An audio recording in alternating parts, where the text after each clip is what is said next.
Hey, what's going on? This is the Saturday Down South podcast presented to you by Texas Pete. I'm Connor O'Gara. Will, in case for those who are listening to this can't tell, I'm playing hurt today. Today. Fire up the Ed Reed speech. I'm hurt, dog. Don't ask me if I'm all right. That right there just physically hurt me by saying that. Yeah, not great. Daycare germs have gotten the best of me, and I realize I don't sound as good as I possibly can. But why do we power through? We power through because Week 5 is here. 7 games in the SEC, all conference matchups. Did you know? Fun fact: this weekend and Week 11, those are the only 2 weekends where that's the case, where we just have no bye weeks, no non-conference games, just 7 SEC football games, all SEC competition. These are the weekends. I know I said it last week too, because Week 4, the slate was so good. But you know what? These are also the weekends that we think about in the middle of May, when we're like, I would do anything for a great weekend of college football. This weekend will be great. Not necessarily that one massive headliner matchup in the SEC. A lot of really good matchups in the SEC. So we're going to dig into all those, obviously. Great show today.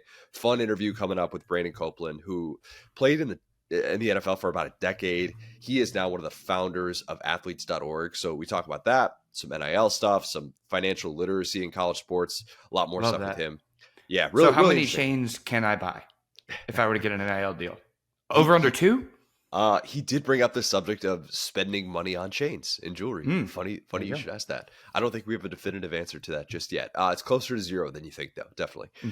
And we're going to do Bold and Brash and Lad of the Week. So let's dig right into the Week 5 slate. Number 22, Florida against Kentucky. Kentucky's a 1.5 point favorite.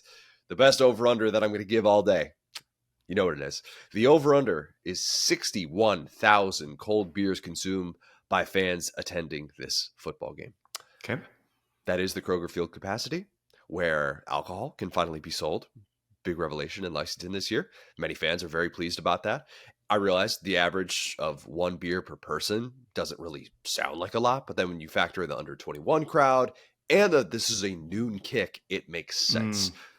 Mark Stoops, in case he didn't see this week, he was asked about this being a noon kick for the Florida game and if he was worried about that. And he said his response was, quote, I have great confidence in the people of Kentucky who can get up very early, and pound some beers. Why would you disrespect the great people of the Commonwealth?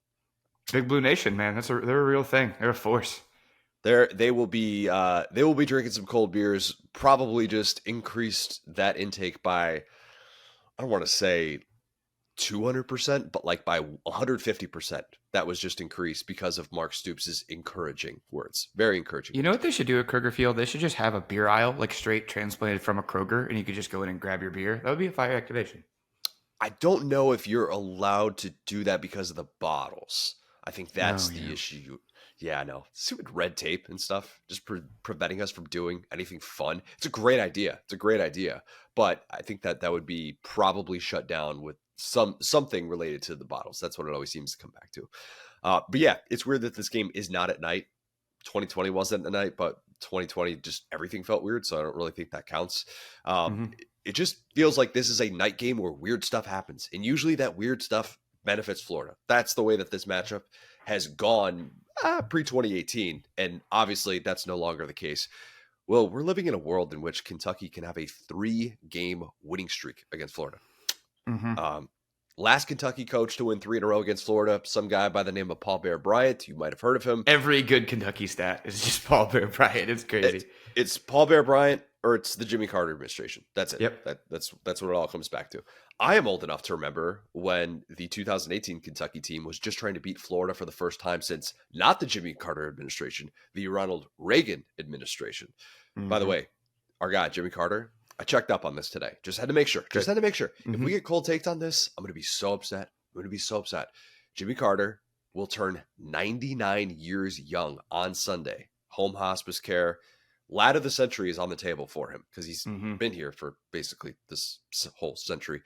I bet Georgia fan Jimmy Carter, I bet that he is going to be at home, probably locked into this game on his birthday weekend, because the winner of this game will feel like, hey, we're the biggest threat to take down Georgia at 2-0 in conference play with that game still on the schedule.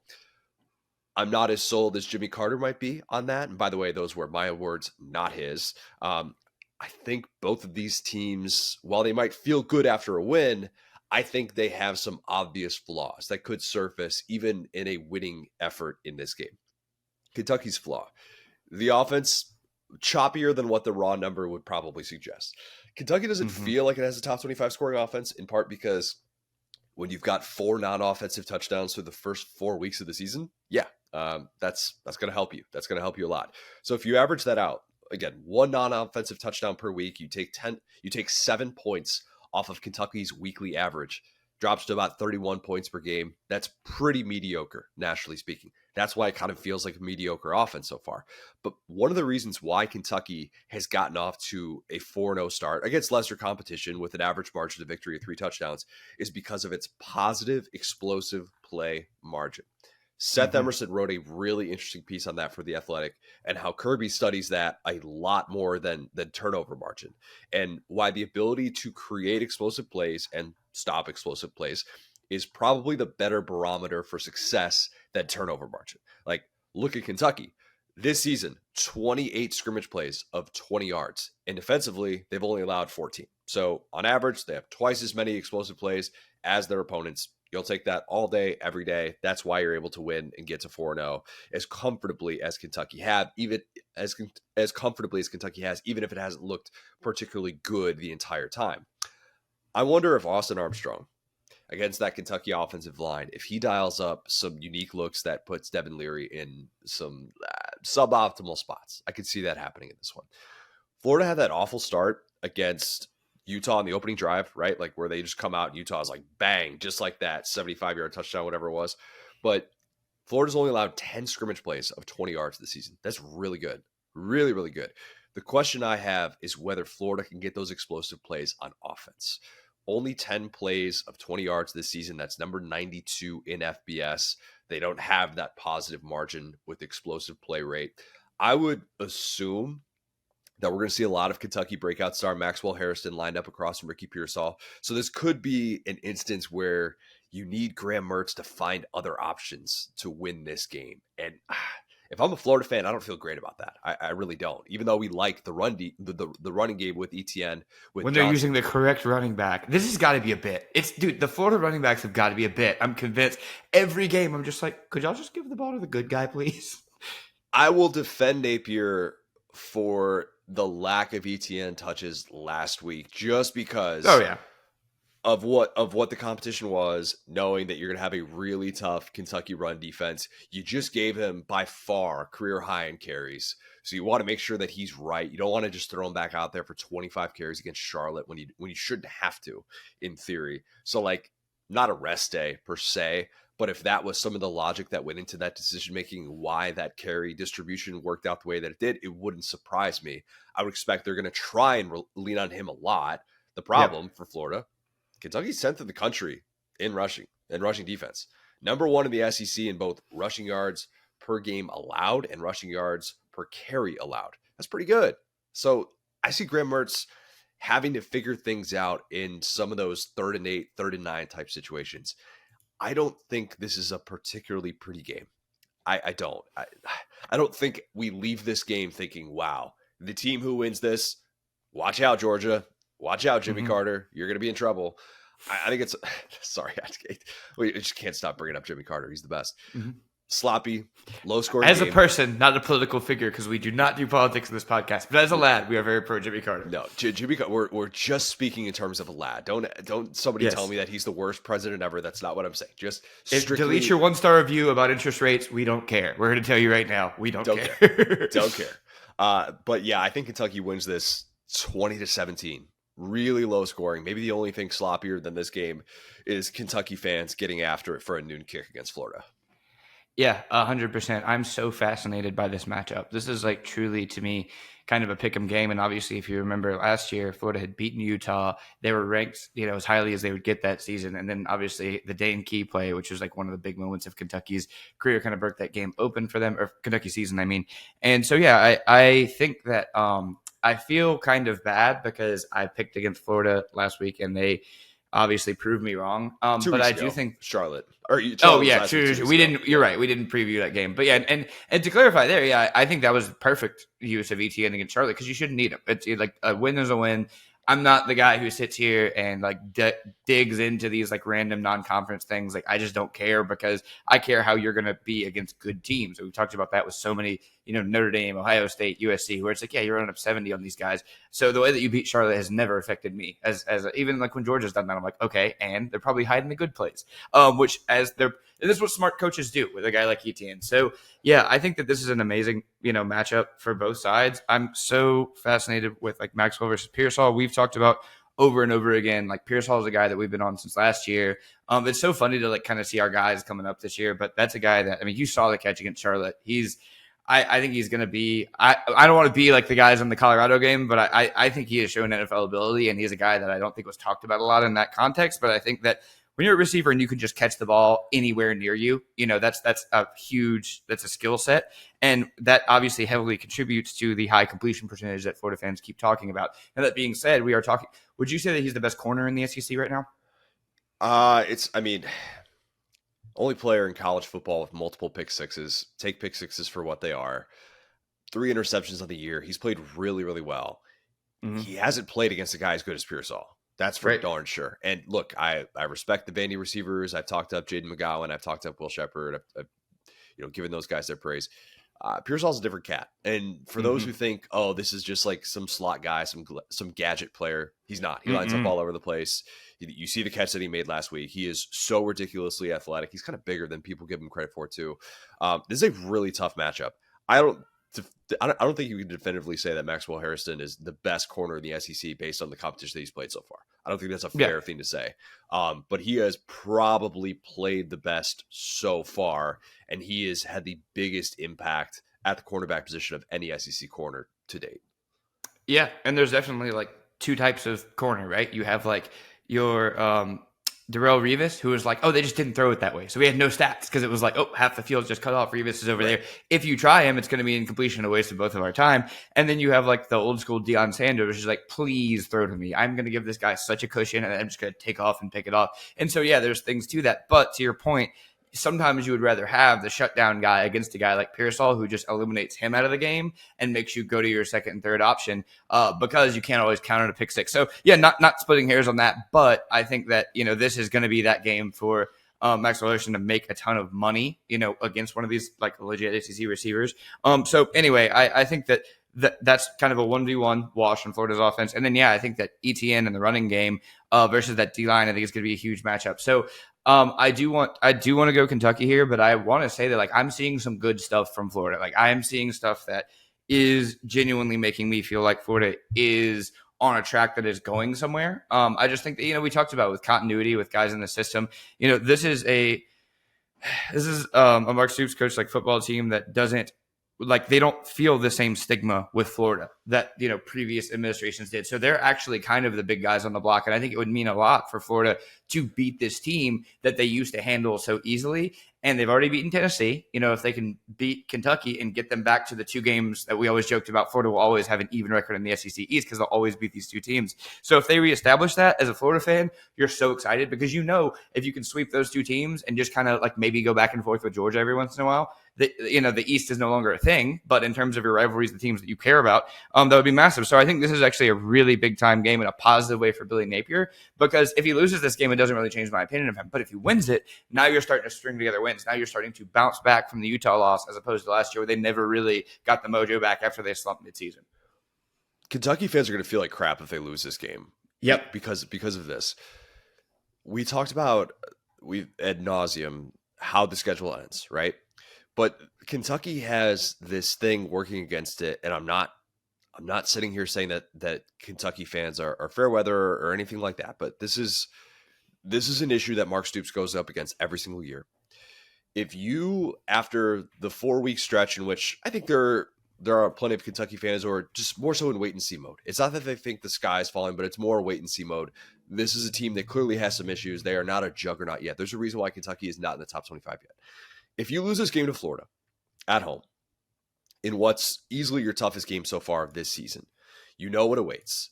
you also run the risk of potentially feeling really dejected by the time that basketball calendar rolls around.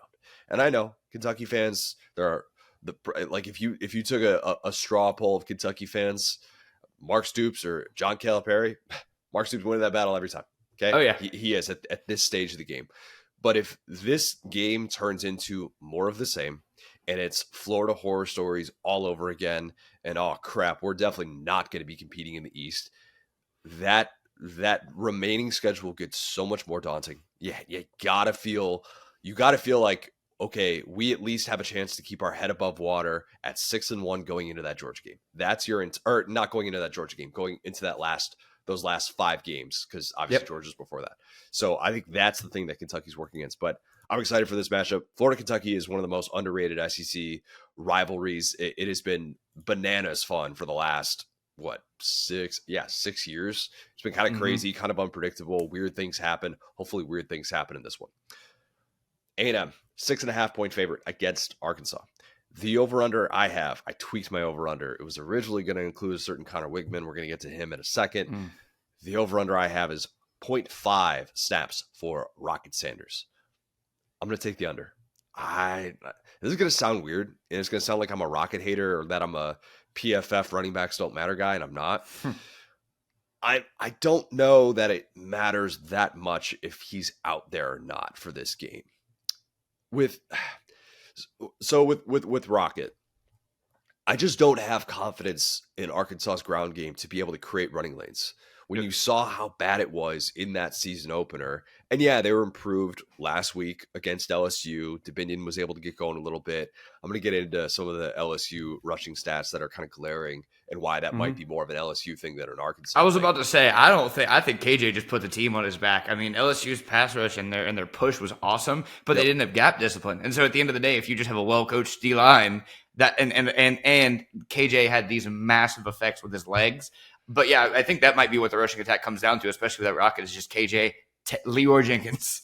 Yeah, like I just don't know that the tailback for Arkansas matters that much right now. I just don't. Like A&M's got an improved run defense, so like trotting out Rocket for when he's still working his way back from injury, he's going to be just running into 3 yards in a cloud of dust. I don't know that that's necessarily the game plan that is going to make or break this one. Unfortunately, on the A&M side, Billy Lucci was first to report this. Connor Wigman going to be out for this season, it appears, with a broken bone in his foot. That sucks. It sucks. And I'll get to the good. But I'm bummed because this was such a pivotal year for him and his development overall. And it does make me kind of worried about his future, knowing that as he's making this progress and as he's starting to show signs of being that guy that A&M fans hoped and thought he could be, you're missing out on valuable reps. And I do think an injury could definitely change the course of your career, especially when it happens that second year, and what it could mean for you as a player, just to be able to see the game a little bit slower. And that's frustrating as someone who was, I think if I wasn't leading the Wigman bandwagon, I was certainly in the passenger seat, wasn't in the back seat. I was up there. I was saying, hey, get out of the way. More people, you want to come on board? Connor Wigman's a stud. He's looking like that guy. And for him to be out, it's a massive, massive bummer for A&M. That's the bad news, right?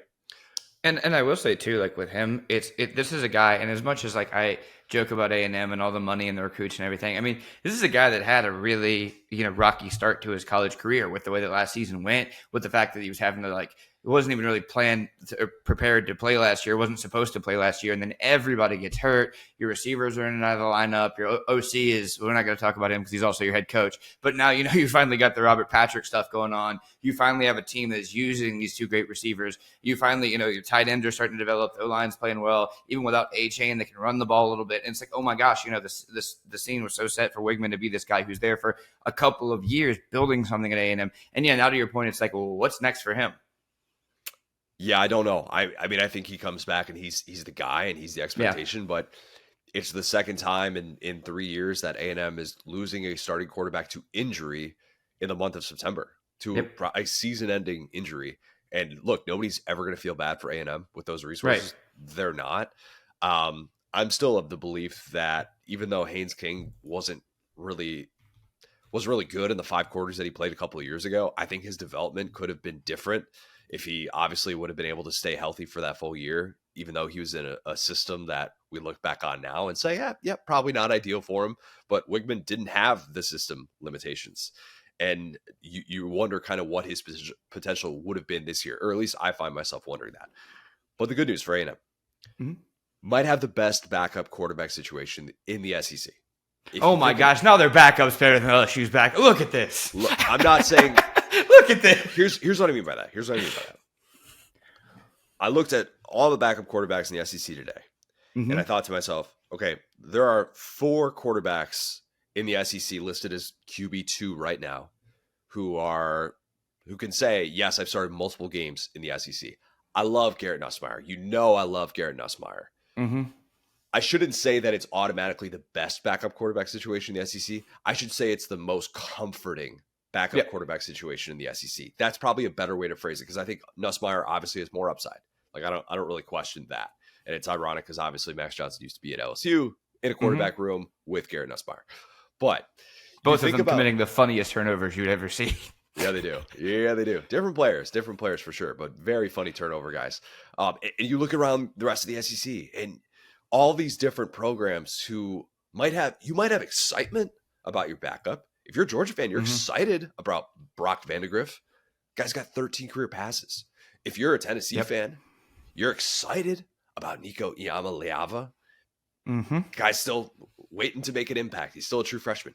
Ty Simpson at Alabama, okay, that second half against USF, not ideal. So like a lot of these teams, you look up and down. South Carolina, your backup is a starting wide receiver, so you can't get excited about him because you need to catch the ball. South Carolina fans are going to hate that you said that, because Lenora Sellers, they are very high on, even though like, okay, but still, that's another example. You might be high on a true freshman. Guys only played against FCS competitions. Like, let's look at this objectively and say, okay, look at all these backup quarterback situations in the SEC right now.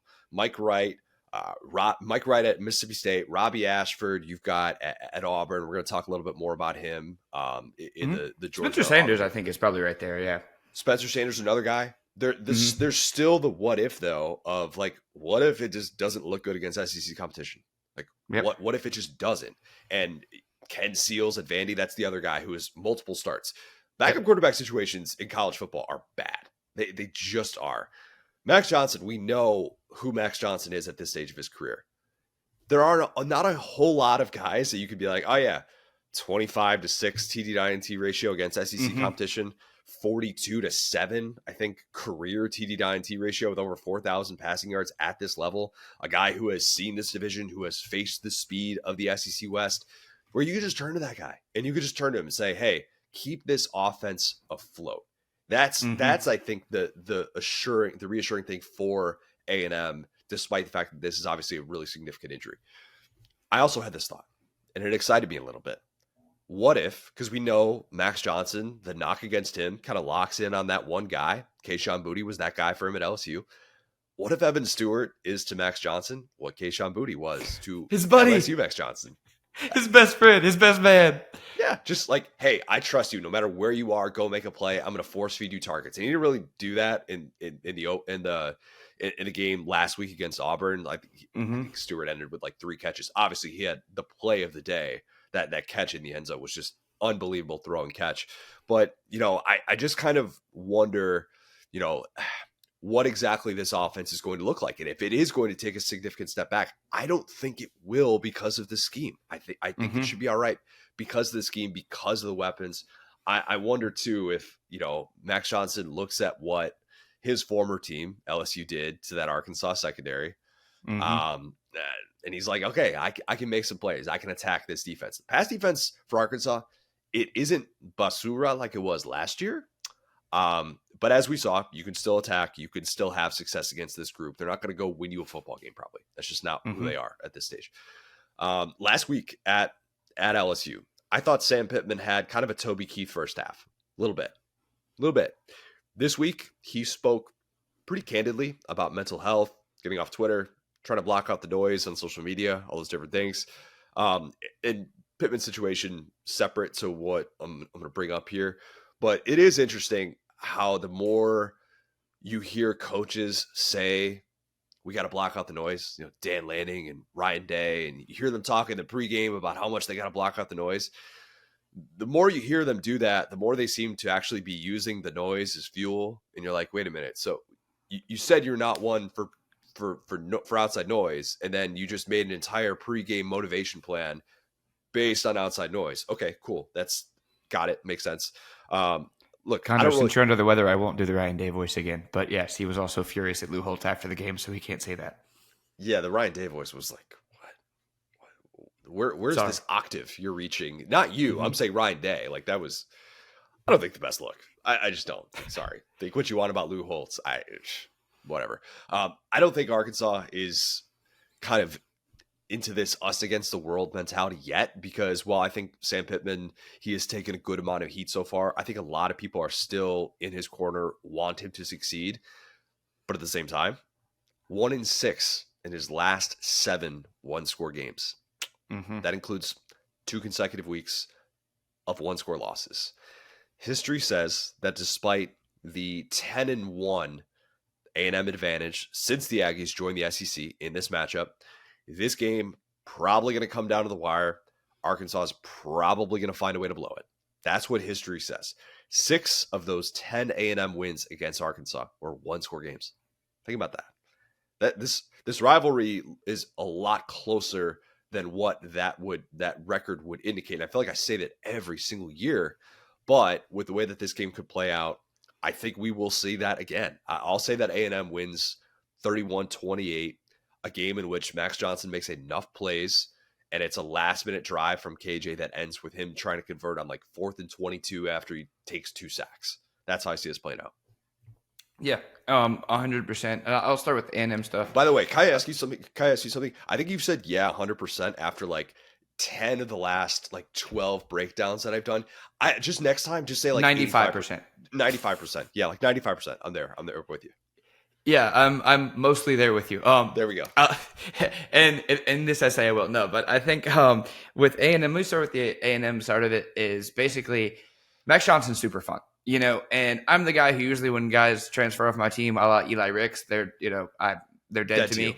Yes, Max Johnson's a guy who I've always had love for, and obviously they have a lot to. They're not as panicked as a lot of fan bases would be, given that when Max Johnson came in that game, he completely flipped the script. His first 5 attempts were completions for 2 touchdowns. He was out there just slinging it in a game that, as we talked about, Wigman, couldn't really move the ball as well. So I think that already they're not in panic mode the way they were, last year or in years past when guys have gone down. But I will say this about Max: a couple of things that are interesting about him. So he's 6'6". It's huge. He's also 6'6". He's massive. Yeah, he's big as heck. And I saw it on the broadcast, and I always forget this about him. Left-hander, obviously, but the thing about him that's interesting is how I hate the term like sneaky athletic, but he is actually mobile. And so that's a great backup quarterback because, as I always talk about, I love a mobile quarterback for the fact that when it's 3rd and 2 and everybody's covered or you don't really know what to do, you can just take off. And if you're 6'6", you fall down, you get a first down. We've seen it over and over again. So I think that that's a dream guy to manage your offense. Especially with Robert Patrick, who can start to maybe put in some of that stuff now that he knows that Max Johnson is the guy for this season. Also, just a fun fact, if you guys, A&M fans, have not gotten acquainted with Brad Johnson, his dad, look up Big Bad Brad. That's what it goes by on socials. He makes TikToks and stuff. He's just dudes rock type of guy. So you guys are going to have a lot of fun with Max Johnson. And yeah, I think that the A&M thing, their defense looked terrible against Miami, but I've been buying Tyler Van Dyke as long as I could. So I'm not really going to say that means anything for SEC play quite yet. But I also will not say their defense was as good as it looked against Auburn because that's not quite an SEC team. Yes, agreed. So I think somewhere in the middle, if we're shooting for 8-4, I think Max Johnson might be able to get you there, especially considering you're starting with Auburn. Now, that being said, unfortunately for Sam Pittman, I'm right there with you. And I'll be clear, if they got the ball back at the end of that game, they would have scored and won. So I think despite Brian Kelly with this very weird panic timeout management at the end of that game, I do think that the boys are playing hard for Sam Pittman despite all the issues. But to your point, when all these losses start racking up, that becomes harder and harder. And I do think that A&M, with all the talent, with all the receivers, they have the ability to exploit Arkansas's 2 biggest weaknesses, which are O-line play and DB play, like we saw it last game. And maybe there's some other stuff in there, but DB play, I think when you give up 300 to 2 different receivers, probably have some DB play issues as great as those guys are. And, that's the thing. A&M has probably the second best set of two receivers with Juice Wells on the shelf. So those two guys we've seen what two number one receivers can do against the secondary. So, yeah, I actually kind of like A&M big in this one, to be honest with you. I think that, this has been a weird rivalry, but like you said, it's been a little bit one-sided. And I think that they were able to make the plays when it counted last year, and this year their offense is completely better, even with, their quarterback situation might even be better than it was at this point last year, simply because they have Bobby Petrino. Do I have permission to blow your mind? Please. Do you know how many years of eligibility Max Johnson has left after this year? Oh gosh, is it 2? It's 2, Will. Oh my gosh. Because I was thinking about what's best case scenario for how this goes, and why didn't that guy leave, right? Because he could have, in theory, transferred. I don't know what the Power 5 market would have looked like for him. I think, given what we've seen from him in the past, he wouldn't have had a clear path to a starting job at the Power 5 level, or it would have been like a Haynes King type situation where it's like a pretty late into camp type battle. And I was thinking about this. I was like, what's the ideal plan for A&M, right? Like, what is Max Johnson now steps into this role, sets himself up for success, then probably like leaves A&M if he does well enough to be able to get an opportunity elsewhere. Connor Wakeman comes back and becomes the guy. Like, there's probably a very narrow path for that to happen, and for all those boxes to be checked, and for all parties to be fully on board with that. Because if he plays really well and this offense puts up 35 points a game this year, people are going to say, make Max Johnson the guy. He's got 2 years of eligibility left. Like, he's going to be good. But that's probably, if you're an A&M fan, what you're hoping to be able to see. Because it's not like Wickman tore his ACL, right? It's not like he's going to be out all spring. Like, it's a 3.5 month injury. That's what's been reported by Billy Lucci. And so, like, in theory, he should be back for spring. Who knows? Maybe he'll even play in a bowl game or something like that. But just something that I think is really interesting, that everybody has eligibility. And if you don't think that someone has eligibility, just look a little bit deeper, and they probably do. Multiple years of eligibility. All right. Georgia, 14.5 point favorite against Auburn. The over-under I think the under is going to hit on this. 10 Peyton Thorne pass attempts. Watch out. They're getting spicy out there with 10 attempts. It might be Robbie Ashford time on the Plains. Come on now. It might be. Or at least it might be for this game. It could be. Why do I say that? Because the fact that the forward pass, I think, reverted back, I don't want to say 10 years, 20 years. It reverted back a century with what Auburn did last weekend at Kyle Field. That was Peyton Thorne's SEC debut. Okay. Hugh Freeze is at a crossroads right now, and he knows it. If you've read the comments this week, he very much sounds like a guy that is debating the 2 directions that he can go, right? Because he wants to run this RPO-based offense that actually has the R and actually has the P. That's the goal. If you're not doing those things, the hell are you doing running Hugh Freeze's offense? Peyton Thorne did not look like he could handle the P, and I definitely don't think he can handle the R. Okay? So his O is just get sacked or airmail a throw. That's right now the Auburn passing game and what it looks like. Obviously, he was brought in with more of a passing resume than Robbie Ashford. We've talked about a lot. The goal was establish that offensive DNA. Right now, they don't have an offensive identity. They just do not. The entire Auburn fan base is just dreading what Thorne will look like against the Georgia defense that has made much better Auburn quarterbacks look like Pop Warner dudes. Okay. Remember when Auburn dominated Georgia 2017? Number 1 Georgia that game. Jared Stidham at quarterback. Since then, here are your yearly Auburn point totals in that matchup. 7 points. That was the SEC championship that they played a few weeks later. 10 points, 14 points, 6 points, 10 points, 10 points. Basura? Yep. Not great. So you might look at that, and knowing that Peyton Thorne could just be a walking sack, interception, strip sack, fumble, and go, wait a minute, what am I missing here? Isn't Auburn the team that, as Brandon Zimmerman pointed out, has 5 consecutive games against Power 5 competition in which it somehow has not thrown for 100 yards? How is that possible in this era of college football? How is that possible? Why is that spread just 2 touchdowns? You might be thinking that. That doesn't make any sense. Right when I saw that, my alarm bell sounded off, and I had to dig into what is the motivation for making that spread only 14.5, right? There's got to be something here that I need to think more about. And I think there is. First road start for Carson Beck. In an offense that's had some slow starts, you wonder if he's going to be able to come out firing. The more you keep a team like that in the game, the louder that crowd is going to get, the tougher it's going to be. You wonder if Georgia will maybe have to grind it out in a hostile atmosphere, which this team has not faced yet.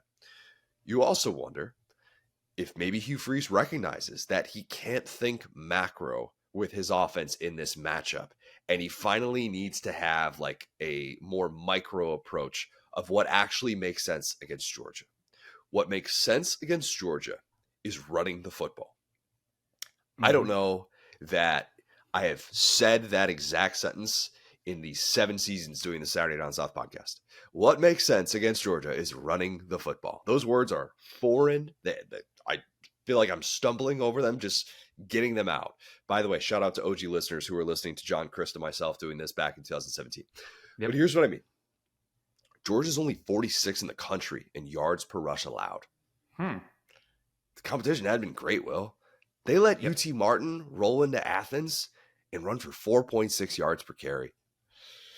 There is a world in which Peyton Thorne starts, sucks, and after the first quarter in a 3-0 game, Hugh Freeze goes, Robbie, you're in. Make it happen. Don't need you to throw the football 20 times a game. Be Robbie Ashford. Be electric. You got to go off script? Go off script. That's fine. I think we get a lot of Robbie Ashford in this football game. Doesn't mean that the starting job is his. It doesn't mean that a decent showing against Georgia makes Hugh Freeze decide, Peyton Thorne's just going to sit on the bench. But you never know. Peyton Thorne's been benched 3 times in the last season and a half, whatever you want to call this. He can handle getting benched. He's had to bounce back from that before. I'm listening to Vegas on this one. I am. And that's not where I expected to go when I first saw that line. But the more I thought about it, I'm like, you know what? I think this could be a 21-10 type game that Georgia wins, but maybe kind of struggles to distance itself from Auburn. Maybe Auburn gets out to like a 7-3 lead deep into the second quarter, and we're wondering what it says about the SEC that Georgia is struggling so much against an Auburn team that looks like an absolute doormat against A&M. Like, I can see that. I don't know. Are you at like 80%, 85% with that? Okay, this one's closer to about 40 or 50, and I'll tell you why. Okay. That might need to be the new format. I just give you a percentage every time. Just percentage at the end. Just how much do I agree with what you just said? Yep. 0. You're wrong. No, just kidding. So I think that what I would try to avoid here, if you're Hugh Freeze, I would try to avoid the Dan Mullen. I would try to avoid what Dan Mullen did with Anthony Richardson, where he was like, fine, here, damn, start. And he started him against Georgia and LSU, or he played him a ton against LSU, but started him against Georgia. I would never want Kirby Smart in that defense to know that I'm starting Robbie Ashford. And in fact, you might even do like an opener situation with Tampa, like what they do with the Rays, where they say, okay, listen, Peyton Thorne, you got 2 drives. If you don't show me something, you're out of here. But under no circumstances do I start Robbie Ashford, because that Georgia defense wants to make you one-dimensional. And if you are knowingly starting a quarterback that is not going to try to throw the football, they're just going to send exotic blitz pressures, which those three dudes they got over there, Schulman, Kirby, and Coach Boom, love an exotic blitz. And so if you get Ashford out there in the first couple of drives, he's looking lost, he's taking sacks, you're cooked, okay? But you need to at least, and hopefully you can tell Peyton Thorne as a competitor, as a grown adult, hey, buddy, your leash is really about to run out. We're probably going to start Robbie next game.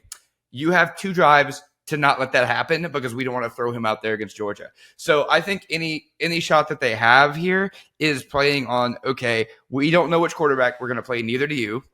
Ooh, the classic, coaches. But in this case, it really does matter, because I really think you defend the guy. And we saw that with Anthony Richardson. You defend that type of quarterback differently. And I know he doesn't exactly have the arm talent of Anthony Richardson, but as far as a runner, they do similar things. And so point being, I would really just make this your QB, battle and say, hey, Georgia's who we're looking at. Let's see which one of you plays better against Georgia. You're both going to see the field. So that's my thing. I think that it's interesting, when you think about a Carson Beck, a guy who has not struggled like Thorne, but, struggled more than we anticipated. If Auburn has that Hugh Freeze, a little bit of oomph to them, and they can get out and score on a couple of those first two possessions, maybe get up 7-10-0 the way that South Carolina did, and start, the special teams are a really big issue for Georgia. I just want to say this really quickly because we haven't even talked about them since that one game.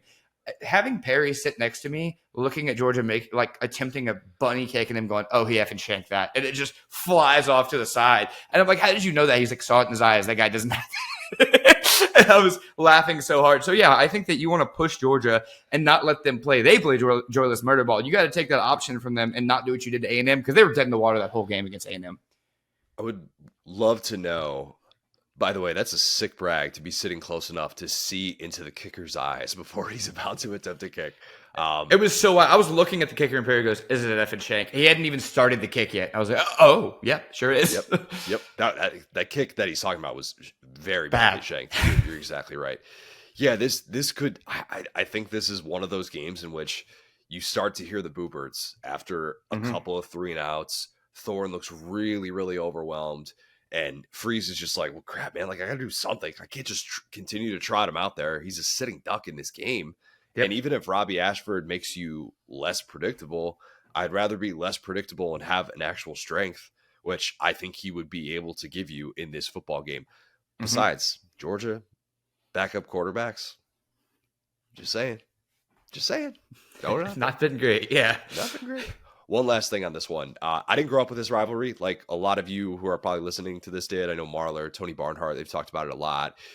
You people who are listening to this who have nostalgia associated with it in ways that I don't, I will not try and speak on that. I love that. To me, it's fantastic. I couldn't believe when Marler told me for the first time, yes, this is my favorite rivalry. This game, absolutely love it. Like this is what it's all about. Deep South Soul's rivalry.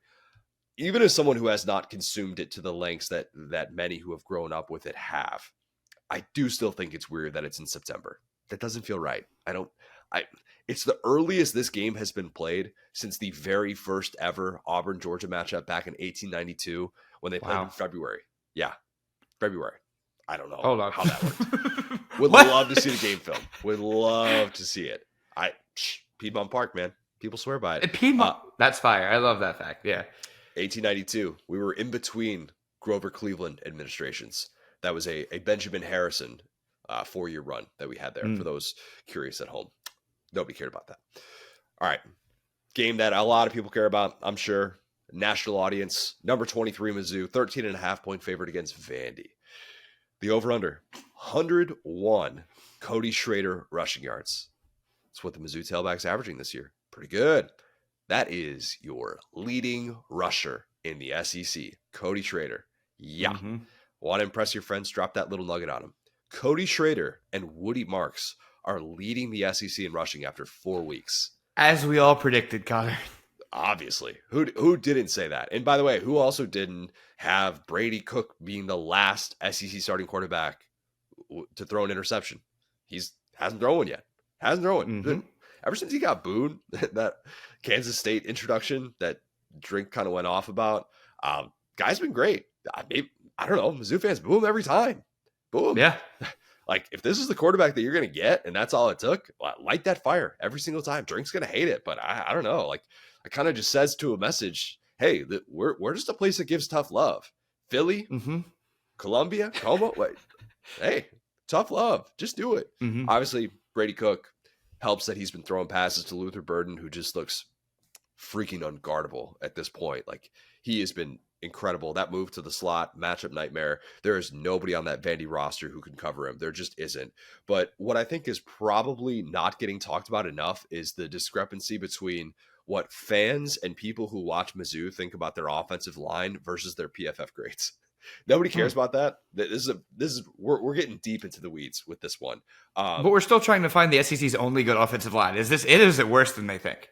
Mizzou fans don't think their offensive line is good. They don't. Oh, they sneaky good offensive line. I don't know that it means it's sneaky good. I think it just means the PFF grades are really good. Like, so think about this. But everybody's so bad that being mid is like top. And Alabama can't block anybody right now. Yeah, maybe Mizzou fans just need to watch other SEC offensive lines, and they'll be like, hey, you know what? Watch the Vandy offensive line this weekend. That might cure all this. But think about this. They have the two highest graded tackles in the SEC, all bang the drum team member, Javon Foster, highest graded tackle in America, according to PFF. Also has the number 3 and number 10 guards in the SEC and the highest graded center in FBS. Yeah, that's by the PFF metrics. This is a good offensive line. By people who have eyeballs, they say, I think they got some issues. I think they might struggle a little bit. But anyway, nobody's really going to care about that. I think Mizzou, but with the biggest win too, because I think we pretty much agreed. Well, I mean, maybe Bama being Ole Miss, but in terms of like what it says about your program, them being Kansas State is a real good team. They won the Big 12 last year, so it's not like they're playing cupcakes and pushing them around. Non-conference win, biggest non-conference win. I think. Yeah, okay, I would easy, leave fair. it at that. Yeah. Tougher when you get into SEC play and you kind of look at some of those matchups, because I agree. I think Bama beating Ole Miss is still a little bit more impressive with how good Ole Miss looks. But yeah, I mean, there's something to be said for it. The improvement has been there so far. If they win this game, if Mizzou pulls off a victory against Vandy as a 2-touchdown favorite, it would be the program's first win as an AP ranked foe against Power 5 competition since 2014. I was about to say the Obama administration, probably Gary Pinkel or early Barry Odom. No, that's Gary Pinkel. That we're right in the heart of it. Pinkel was through 2015, right? Through 2015, yeah. So, yeah, big one on the line for Mizzou. 5-0. 5-0 is nothing to scoff at. Okay, if you can get to 5-0, you beat a couple of Power 5 teams, you should be feeling pretty good about yourself. Are you at like 35% in agreement, or are we at like 95? I think this is like 60, okay? So what I would say is it would be the most Mizzou thing ever to just come out and flatten this one. Yep. It would be the most Mizzou thing. And in fact, they did that in this very game last year, didn't they, Connor? This is in Nashville? They won this. They won this game, though. They won this game. They didn't lose. They won it. They didn't lose it. They had some tough moments in this one. Yeah. This game is in Nashville, yes. Yeah. Okay. So that's interesting. So yeah, I feel like, as we've talked about, Vandy has the ability. Now they haven't exactly shown it this year, but they have the ability to come out and like shock some people. I don't think Mizzou will win this game or will lose this game necessarily, but I do think maybe we see a couple of things from Vandy. Maybe Mizzou. I mean, we've just talked about it's their first ranked win as a ranked team since, dang near a decade ago. So I think that this could be the game where they come out really rusty, and Vandy, who has had an extra game to prepare, maybe makes this one a little bit tough. But yeah, I think Mizzou probably pulls this one out in the end. Yeah, want to be clear. First win as a ranked team against Power 5 competition since 2014. Wow. That's what's on the line. So they haven't gotten there yet. They need to win this game in order to clinch that. Like beating Memphis technically doesn't count in that stat, but yeah, pretty crazy to think about. And they have laid some eggs in those spots. Okay, probably the game of the week. I'm going to call it game of the week in the SEC, a game that I've been excited about ever since the preseason when I predicted Ole Miss to beat LSU. Number 13 LSU, 2.5-point favorite on the road against number 20 Ole Miss. The over/under 234 combined receiving yards for Malik Neighbors and Brian Thomas. Whew. That's what they're averaging so far, Will. Mm-hmm. I was actually amazed that it's not number one in the country. The Washington duo. Those guys are nasty too. Throw the ball a little bit more, but still, that duo has been incredibly good. Outside of probably the one play a piece that they had in that Florida State game, because it was the border. I think it was I guess you would call it a drop. I wasn't sure if that ball was tipped on the sideline with Brian Thomas, and then when Malik Neighbors fell down and that pick to start the fourth quarter. Like outside of that, LSU fans, this is what you hoped and dreamed it would be. This is it right now. Like I love the usage of these guys. You think, okay, Brian Thomas, big physical receiver, he makes all these plays on the outside, right? Like that guy's actually averaging 7.3 slot snaps per game. And Malik Neighbors, one of the reasons I love watching this guy is because you never know where he's going to be. 20.5 slot snaps per game. Mike Denbrock's done a really nice job of kind of mixing things up. And once you might feel like you have things figured out, you actually don't. And it's significant because they're really tough to shadow with what teams typically like to do with their corners. And it gives them a lot of opportunities to be able to see those mismatches. Jaden Daniels can look at the line of scrimmage and be like, I know I'm about to get Malik Neighbors on a linebacker or something like that. I'm going to take advantage of that every single time. And with the pre-snap window dressing that they do, obviously it's given him a lot of those opportunities. Jaden's been very, very locked in. even if Ole Miss wanted to have like DeAndre Prince, who's been really good so far this year, even if they wanted to have him shadow Neighbors, there's still probably a really good chance that he's going to get opportunities in one-on-one coverage, or you're leaving Brian Thomas on a number 2 corner. And so far, like, I'll take those chances every single time. Give me Brian Thomas. He's going to win that battle. Ole Miss has not allowed anyone to hit 100 receiving yards in a game yet. It's pretty good. It's pretty good. Then you look at the receivers that they faced, and you're like, oh, is Jermaine Burton the best receiver that they faced so far? By the way, shout out to all the media members who insisted on putting Jermaine Burton as an all-SEC guy in the preseason. He currently has 8 catches and ranks outside the top 20 in the SEC in receiving. Hate to say we told you so. You just got to trust that Bama passing offense no matter what sometimes, man. When a guy can't get open with Bryce Young, of course he's going to do better with Jalen Milroe. Obviously. Just never understand that. Like, why people continue to overrate that guy. I'm going to give Jackson Dart the benefit of the doubt for one thing, but not for another. Okay. He gets the benefit of the doubt for having just a revolving door at the pass catcher position so far. Multiple outlets reported that his former USC teammate, Michael Trigg, who followed him over to Ole Miss, he was the hero of that Tulane game. He is no longer with the team. Looks like he's taking advantage of the four game redshirt rule. Caden Prescorn, who came over from Memphis, he finally played in his first game against Bama. He's now going to be in a more prominent role. He's going to be playing a lot of snaps for them. Trey Harris got off to that unbelievable start, sets the Ole Miss record for receiving touchdowns in a game in his debut after coming over from Louisiana Tech. Hasn't played since the first quarter of that Tulane game. And still no Zachary Franklin after he was probably one of the top gets out of the transfer portal. And you're looking at this going, man, like, you've had a lot of different moving pieces. So Dayton Wade, Jordan Watkins, those guys have been really good so far. But at the same time, I do give Jackson Dart a little bit of a pass for all of those different moving pieces that he's had to deal with. I also went back, looked at Jackson Dart's numbers against FBS teams with a winning record. That's, by the way, that's not at the time of the game. That's basically teams who turn out to be decent. That's what I think is more interesting than whether or not, like random Georgia Tech is 1-0 at the time of a matchup. Like, I don't care about that. That doesn't matter to me. Yeah, that's smart. I think way more people should do that, because a lot of these like wins that they'll throw up on the end of the screen, it's like, dude, that team finished 5-7. It's like Miami beating A&M last year. If they, you know what I'm saying? Like, okay, congrats. Like, we beat a top 15 team. Did you though? Did you? Yeah. No. And by the way, A&M, now that I'm thinking about that, wasn't a top 15 team. Well, Miami was at the time. A&M wasn't a top 15 because they had already lost to App State, but whatever. So this year, if you're just looking at FBS teams with a winning record that Ole Miss has faced, that's Tulane, that's Bama. 133 quarterback rating, slight bump from his 126 mark last year in those games. 2-2 TD9T ratio, 1.8 yards per carry, and he had the one score with his legs. And I praise his Tulane performance. I thought he was good. But that still just is in the back of my mind with him. You're like, dude, you can't run through Dallas Turner. You just can't. Like, these guys are bigger and stronger and faster than you. Like, that's just not how you need to operate. They're going to take you down. You're not going to run through them. Ole Miss fans, if your boy comes out with a dud in this one, you're going to look back on this right now, and you're going to say, Connor might have been right about that. There might be something to that. There's a reason why we weren't willing to say this guy's going to be year 2 Matt Corral in the system. But I have some Ole Miss optimism, and here's why. And you're going to push back. We're going to be at like 7% agreement on this one. I think we will be.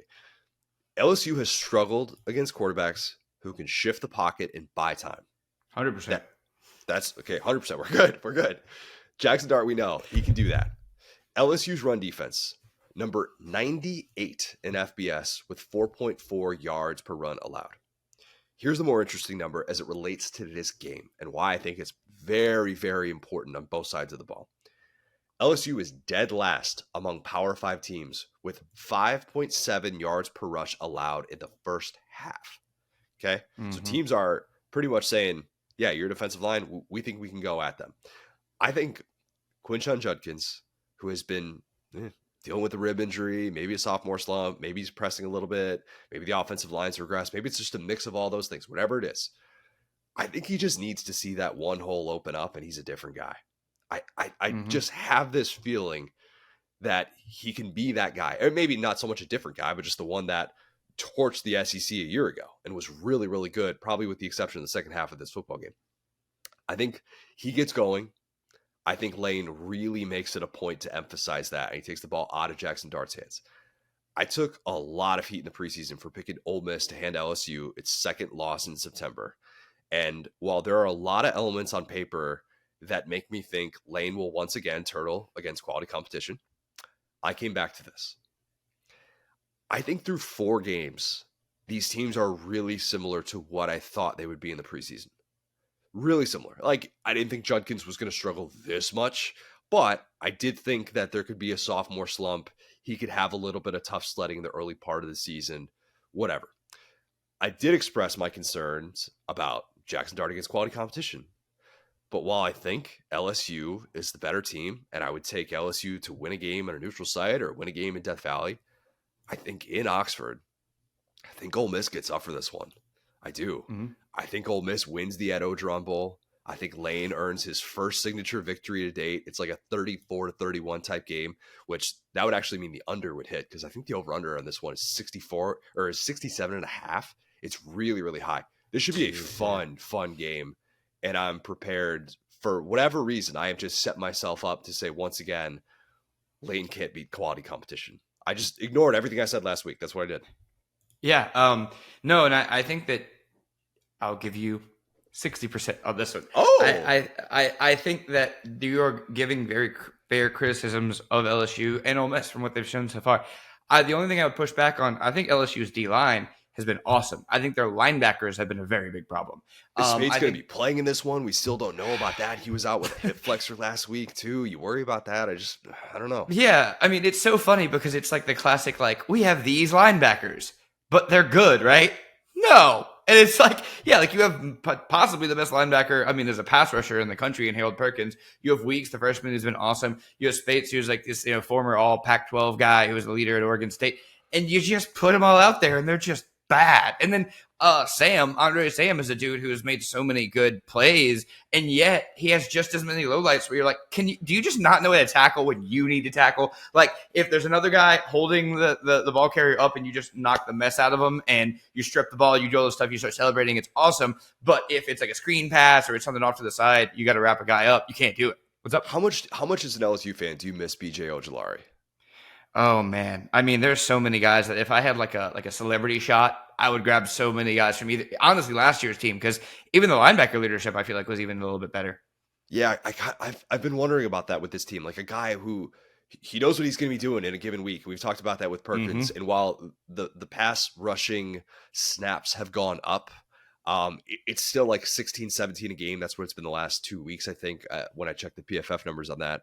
But just a guy who every single time you're going to have to deal with. And there's a good chance that he is going to be disruptive in those spots. Like, I don't know that LSU has that guy yet. We haven't said Mason Smith's name as much as I thought we would in the first part of his return back to the lineup.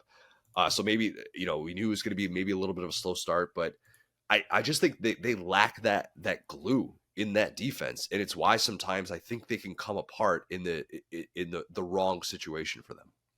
Yeah, 100%. And sorry, I now you've keyed me in on that. I always say that.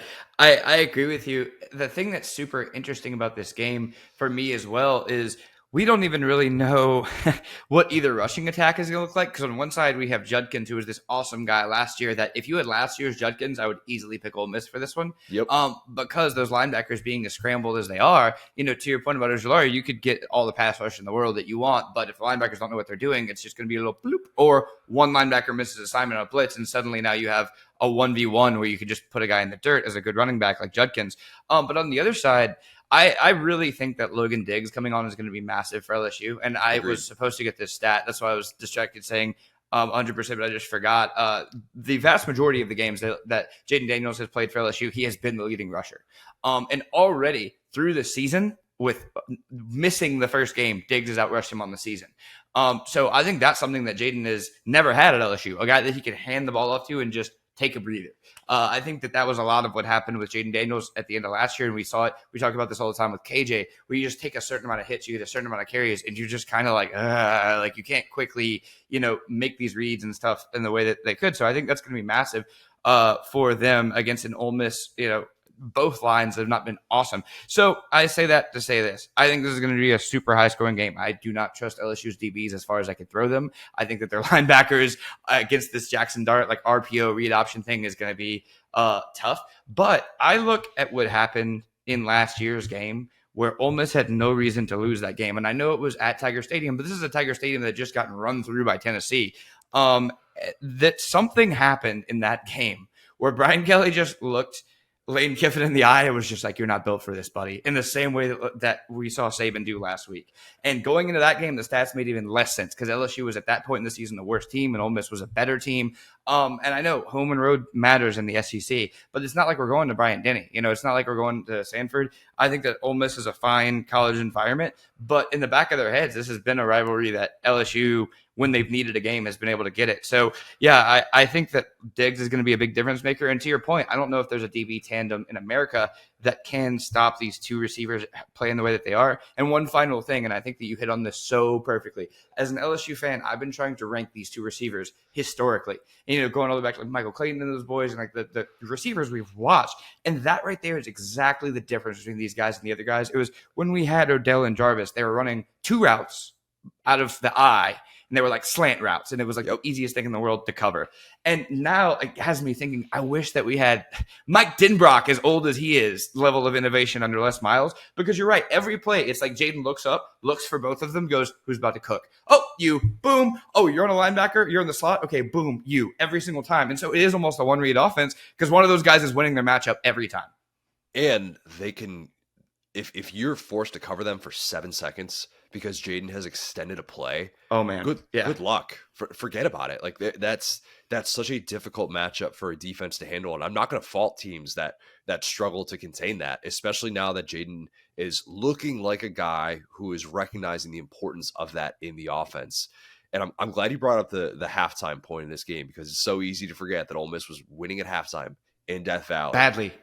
Like, felt hopeless. They're up 3 at half. Ole Miss was undefeated. Ole Miss was number 7 in the country last year, but it was still wait and see mode because obviously the competition wasn't very good in the first part of the season. LSU was the 2-loss team. LSU outscored them 28-0 in the second half of that game. Lane, to that point in his career at Ole Miss, was 20-0 with a halftime lead. What makes you that confident that he is going to be able to keep the foot on the gas in this one? That's what I've struggled with. I'll be honest. Like that, there is obviously very much a path for an LSU victory. And I'm not saying like Ole Miss is going to win this convincingly, but is now maybe the right time to catch LSU? Is now maybe the time in which LSU is feeling like, all right, we're out of the woods, got over that tough start, and they come into this one not disciplined on defense and in a tough road atmosphere, an atmosphere that, let's be honest, like I'm not here to rank every SEC road atmosphere. You hit on this before, is not going to be listed in the top 3. I think that's fair to say. But that hasn't always been the biggest thing with LSU. That hasn't always been, oh my God, like they go in front of 100,000 people and that's when they crap the bed. I think they've had more moments of lapses in this one. And I don't think it's a game in which we look back and say, oh, the LSU offense let them down. I love the stat about Diggs. I think he's third in the SEC in rushing right now, which for a guy that's missed a game, that's really, really impressive. But I still believe that Ole Miss is going to find just enough against this LSU defense. And the takeaway will be, man, this LSU defense, it let them down. It let them down. And what could have been a group that we thought had a lot of potential to maybe make a run for the playoff could be all but out of it by the time the month of September is over. But we're okay. So we're not in total. We're at like 20% agreement, I think, on this game. Yes, and I'll say this too. This is almost the earliest I've ever seen 2 SEC teams with legitimate hopes at contending because, I know Adam Spencer picked Ole Miss to win the West, and all we knew about the West is it was pretty wide open. If they go 0-2, they're done. Like, they're not winning the West. If they lose to LSU and Alabama, there's no shot. They'll just never make those games up. Yeah, I do think this is for sure a prove it game against Lane. Problem is that game already happened. It was last week. He's already lost that game. And in fact, losing that or winning that game and losing this game, you're fine. If you've already beaten Alabama, you could probably get it all together and hope LSU pukes on their shoes, which Brian Kelly is known to do. But at the end of the day, we got 2 games here. And funny enough, Tennessee is almost there because they play South Carolina. And we'll get to that a little bit later. But if you lose to South Carolina with the way that they've been playing and you already have a loss to Florida and you got Kentucky right there undefeated playing Florida this weekend. So I think we have like 2 coaches that are kind of like these offensive guys that have their backs against the wall. It's going to be interesting to see how they respond. And like I said, this is really a feel pick because last week I tried to go with the stats for Ole Miss and say that they're a better team than Alabama. None of that mattered. So I'm going to do the inverse this time and pick LSU because logically, yeah, Ole Miss should win, but who cares? I think there are a lot of stats in favor of LSU. I don't think that's totally crazy. I think last week the stats 100% favored Ole Miss in that game. That 100%. And that's why I was willing to be like, you know what? I don't care. I'm throwing those out. Those mean absolutely nothing. I'm glad you listened to those for the last 10 minutes. I'm going to go with what I can't picture happening on Monday. And for whatever reason, it worked out that one time. That's about it. But I'm glad that we're split on this game. That makes me feel a little bit better about it.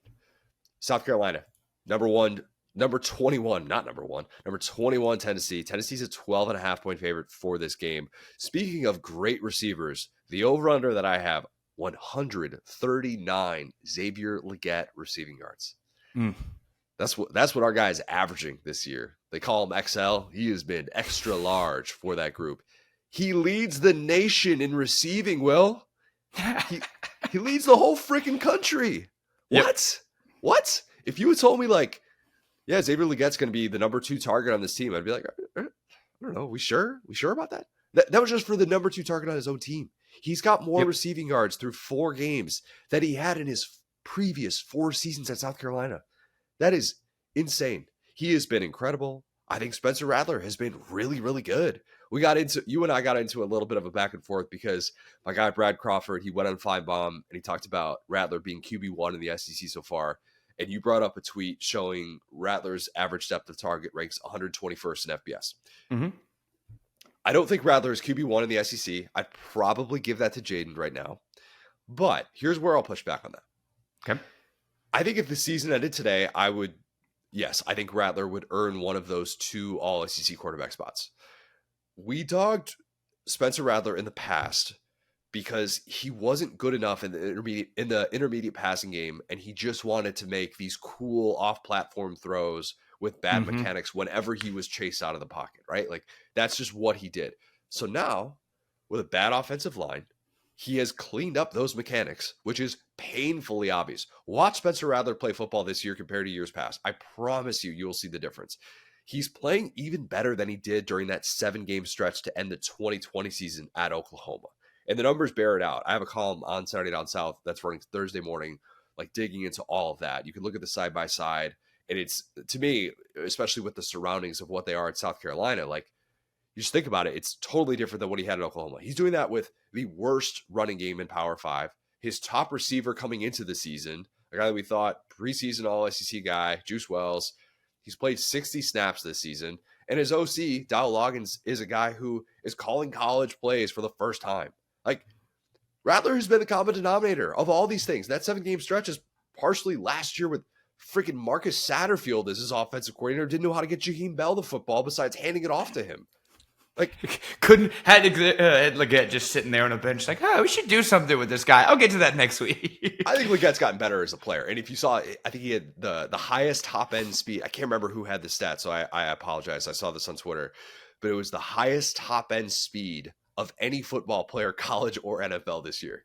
Dude's running faster on that play, on that touchdown than freaking Tyreek Hill. Okay, Jeez. Dude can absolutely jet. And I think he's gotten better. He's doing off-season workouts with Deebo Samuel. I think he's done some things to kind of help his game, and we're seeing that improvement pay off for him. But I just think that Rattler, like, if you've watched him play and you're thinking to yourself, well, let me just default to average depth of target. To me, I don't think that's fair. I don't think that takes the full context into what he's being asked to do within that offense. And yes, while he's not necessarily out here slinging it the same way Michael Penix is, definitely not doing that. Very different offenses. I do think we need to take those other things into context as it relates to his performance. Fair or not fair?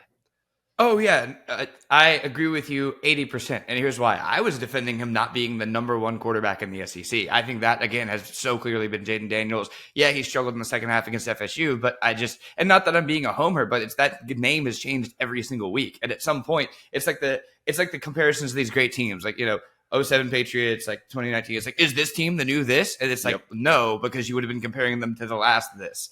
And so that's where I'm going with that. But I think he's second. And I think honestly, at this point, I think he's pretty well secured himself that, even though, he's had some losses. But to your point, it's like he's surrounded by spies. And like, that's as a Drew Brees fan, I know exactly what that looks like. Yeah, you do. And yeah, I do. Look, Bears and Saints fans have not seen a lot of like helping our quarterbacks go on. And so point being, like, yeah, I really appreciate that. And I think you're right. We talked about this last year, but it's almost like Spencer Rattler was so high on this mountain and he thought he was better than everyone. He thought he was just Mahomes 2.0 without doing the hard work. And then he came to South Carolina and he had like the exact opposite experience. He didn't have all this buy-in. He didn't have all these weapons around him, or honestly, like a program like Oklahoma that has, that level of like support. And like, I love like South Carolina and what they've done, but we talked about it. Like their best quarterback ever is maybe Steven Garcia. You know what I'm saying? Connor Shaw. Yeah. I think Shaw would be the consensus answer among South Carolina fans.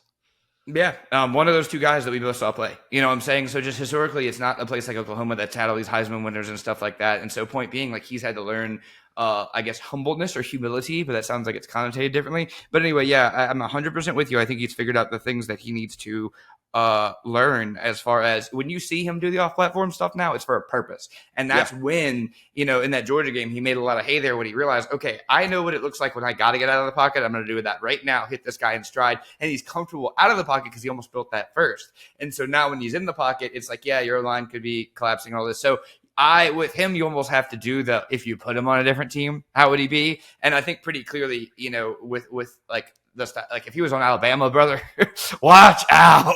In a heartbeat, how many teams right now would take Spencer Rattler over their current option? I mean, oh yeah, there are a lot of people who will disagree with that because they just don't like Spencer Rattler as a person. They keep going back to the Netflix stuff. They're like, oh, he's this, which is is this, fair. this. Which, like, I don't know. But he's a different guy now. People can learn, people can change, and that's what the Spencer Rattler story is at this point. If I compare who I was at 17 to who I was at 22, I'd be like, all right, well, this is night and day, day. And we were just regular dudes who thought we were like that. That's the best part. This is a guy who Netflix approached him for a documentary as a logo. Like, I get it, dude. Yeah. And by the way, if he was that guy at South Carolina, you would know by now. You would know. I'll just say that.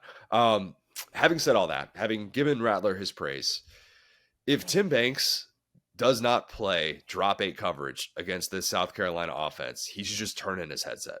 Just turn in your headset, because that's probably the issue that is facing South Carolina moving forward, despite the fact that they've looked really good in the passing game when Spencer Rattler has had times, and even when he hasn't had time. You can probably get home with 3 against the South Carolina offensive line. Tennessee, I think, is capable of doing that with what they have at the pass rusher spots. That's been a strength of this team. You can, with drop 8 coverage, defend against the deep ball, which is still a weapon for South Carolina. Legatte's still very, very capable of doing that, even though obviously the average depth of target is pretty limited. You could say, hey, you want to beat us, South Carolina? Run the football. We don't think you can. I like what we saw from Mario Anderson. That was good. Mario Anderson, I don't know that he's making you pay big time. Okay, I just don't know that he's that guy. I think Tennessee makes that adjustment. And if you watch what they did last year, where they're playing all that man coverage and it just didn't work out, Juice Wells was unguardable in that game. Obviously, they don't have Juice Wells, but you have to change your approach. You can't think that same approach is going to work against Spencer Rattler. I don't care that you're playing in a different venue. It needs to be an adjustment on the Tennessee side of the ball defensively. I don't think South Carolina gets off the field defensively not enough to be able to win this game. And by the way, that's a Tennessee offense that has lacked explosive plays in the passing game, but has still been the SEC's best rushing attack by a mile, if you look at those numbers. I really did debate sticking with my preseason pick and having South Carolina pull off another double-digit upset. They've done that 4 times in the Shane Beamer era, including obviously this game last year. But based on the struggles that I've seen so far from South Carolina in the trenches, I don't think Spencer Rattler can quite do enough to win this game. And so I also think Tennessee's been a lot better up front than I forecasted in the preseason. I'll admit, taking an L on that one. I think they rely on that defense to win this game. They lead the SEC in yards per play allowed, which is a really, really good sign moving forward for a group that needed to be more consistent. I will take Tennessee to win, but I'm going to take South Carolina to cover 28-21. Cincy also leading the SEC in sacks, believe it or not. Yeah, I'm kind of changing course on this one. As I owe you an apology, Tennessee defense. I was not familiar with your game. I watched you against Graham Mertz, and you look terrible. So I assume just in the first half, though, like if you actually look at the second half of what Tennessee was doing, I think that was more about penalties than the defense getting gashed left and right. Like they had a couple, they had a few bad moments early, but like who in college football hasn't had a bad half this year? I mean, think about that, brother. My team has. Let me ask you this though. Sell me on South Carolina's pass coverage before I totally abandon ship. I mean, are they a mess back there? Like, what have you seen so far? Not great. Not great. They've been so loaded at corner the last few years, and I think we forget how much they've had to replace, and they're relying on some younger guys there. I love even where he's on the All Bang the Drum team. That's not his strength yet at this stage of his career. He's better coming downhill, lining up in the box, kind of being a little bit of an everyman for you. That's not necessarily what he does best. Will Rogers went off against this group. A Mississippi State offense that had no identity whatsoever went into Williams-Brice and said, we're just going to keep throwing the football. We don't care. We don't think you have the guys to stop it. And they were right. They were 100% right to adjust that approach, which was a total 180 from what we've seen so far from Kevin Barbay. So I can't give you any sort of confidence that South Carolina's secondary is going to be able to shut down Tennessee. I want so badly to pick this upset because this is such a beamer upset right here. I mean, if you talk about, they're a team that's better at nothing. But QB play probably, which how far can that take you? We're seeing. But I think, this being the game that was just such a beatdown completely unexpectedly last year, there's just enough weird little things where I'm like, I think Tennessee might be able to actually handle this one. And I'm with you as far as like, I think Tennessee wins, but doesn't cover because I do think they struggle in this one. But South Carolina is just the more and more I look, the more flawed of a team they are. And it sucks because, it's like we're now like, again, with Spencer Rattler, it used to be, you're like the driver in this super fast car, and we replace you with Caleb Williams to get better. Now it's like, you're the car, brother. Everyone else is on your back, like luggage going to grandma's house. You're taking us as far as you can get. So I feel for the guy, and I think they have one of these upsets in them, but it just feels like they got to prove everything at once against a team like Tennessee, who probably, like, they're anti-Georgia in that Georgia will struggle out of the game and get better. Tennessee will score on you twice and then stop scoring. And for a team like South Carolina, that might not be good. I think they have one of those upsets in them. I don't know that they have with this team and how it has looked so far with the weaknesses that they have. I don't know that it happens on the road. That's a good point. The bigger issue. If this game were at Williams-Brice, I think we'd be having a different conversation. But I'd say we're in 75% agreement on this one. Yep.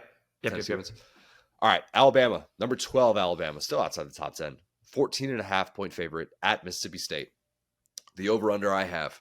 Oh boy, I've brought up this stat a lot this offseason, so apologies if you've heard me say this before, but the over-under I have is 0.5 Mississippi State passing touchdowns. We got to bring it up again. Mississippi State's last passing touchdown against Alabama, teams who play every single year, it came from Dak Prescott in 2014. Yeah. 480 minutes and 15 seconds of football between these two teams since that happened. 180 minutes of football with the master of the air raid offense. The guy who's like, I'm going to throw it 50 times a game. I don't care. Still, no passing touchdowns. Speaking of Mike Leach, he referenced very, very candidly every single time this game would roll around on the schedule, the fear that Mississippi State would play with against Alabama. Zach Arnett kind of brushed that off. What else are you supposed to say in that spot? Kind of get it. It's kind of hard to argue with. It really is. That might upset some Mississippi State fans. Are we wrong? 15 consecutive wins. Mississippi State has been held to 10 points or less. And get this, Will, 13 of those 15 matchups. Can't score more than 10 points. That is insane to think about with what offense has done, with the great offensive minds that they have had. A Dan Mullen, a Joe Moorhead. Conversation ends right there. No, I'm kidding. Also insane to think about. We talked about this the other day. how much Mississippi State has struggled against Power 5 passing attacks. The most disrespectful thing was seeing Jaden DeLora and that Arizona passing offense that threw 3 interceptions on their first 3 drives say, you know what? We think we can still beat you with a pass. They were right. 332 passing yards allowed per game against Power 5 competition, 9.6 yards per attempt in those instances they have allowed. That is worst among teams who have played 3 games against Power 5 competition. Bad, real bad. Basura, many would say. Mm-hmm. First road start for Jalen Milroe, but God, this is a juicy matchup for him. It really is. Yep. Mississippi State has had those 3 matchups against Power 5 teams. Each game, it has allowed a receiver to rack up 160 receiving yards. That's a lot. That's a dude going off. That's what that is. Yep. Bama does not have a guy who has hit 100 receiving yards in a game this year. Yikes. If you had told Bama fans in August, hey, through 4 games, get this, Jermaine Burton, Ja'Cory Brooks, Malik Benson, those guys are going to have a combined 12 catches for 226 yards, Bama fans would have either punched you in the face or projectile vomited. Yep. At this point, Bama will take anyone stepping up and looking the part for, even if it's just one game. Even if it's just one game. What's the knock on Jalen Milroe? It's that he locks in on a target. He's going to have that one guy. You could probably get away with that a little bit against Mississippi State. You probably can. It's possible that the 3-3-5, which we are still respecters of despite the rough start to the year for Mississippi State, it's possible that it confuses Jalen Milroe. He throws a bad pick, maybe 2 bad picks, I don't know, but that he can still have himself a really big day stretching the field. Yep. If I'm picking a guy to go off, it's probably Isaiah Bond. Just knowing how much Mississippi State has kind of struggled to defend those interchangeable receivers. Talked about it with Leggett, talked about it with Neighbors. Kind of line that guy up all over the place. Just give him a bunch of different looks and see if you can get somebody loose. He would probably be the best guy that fits that bill. I think he gets loose a couple times. I think the Bama defense does its part, even without Deontay Lawson, which they dealt with that loss for the majority of that Ole Miss game as well, and still looks really good on the defensive side. I'm gonna go 24-7 Bama. Where are you at? Let me guess what percentage? No, you're gonna be more. You're gonna be higher. 78% you're at. Yes, that is actually right on the money. How about it? Yeah, that's perfect. I was going between 75 and 80. Yeah, I think that this is going to be a big day for the people with the Taekwondo gis and their Twitter abbies. They're going to say, we told you, we're back, because again, Mississippi State has lost with all. We've talked about the different offensive styles that Mississippi State has had. None work.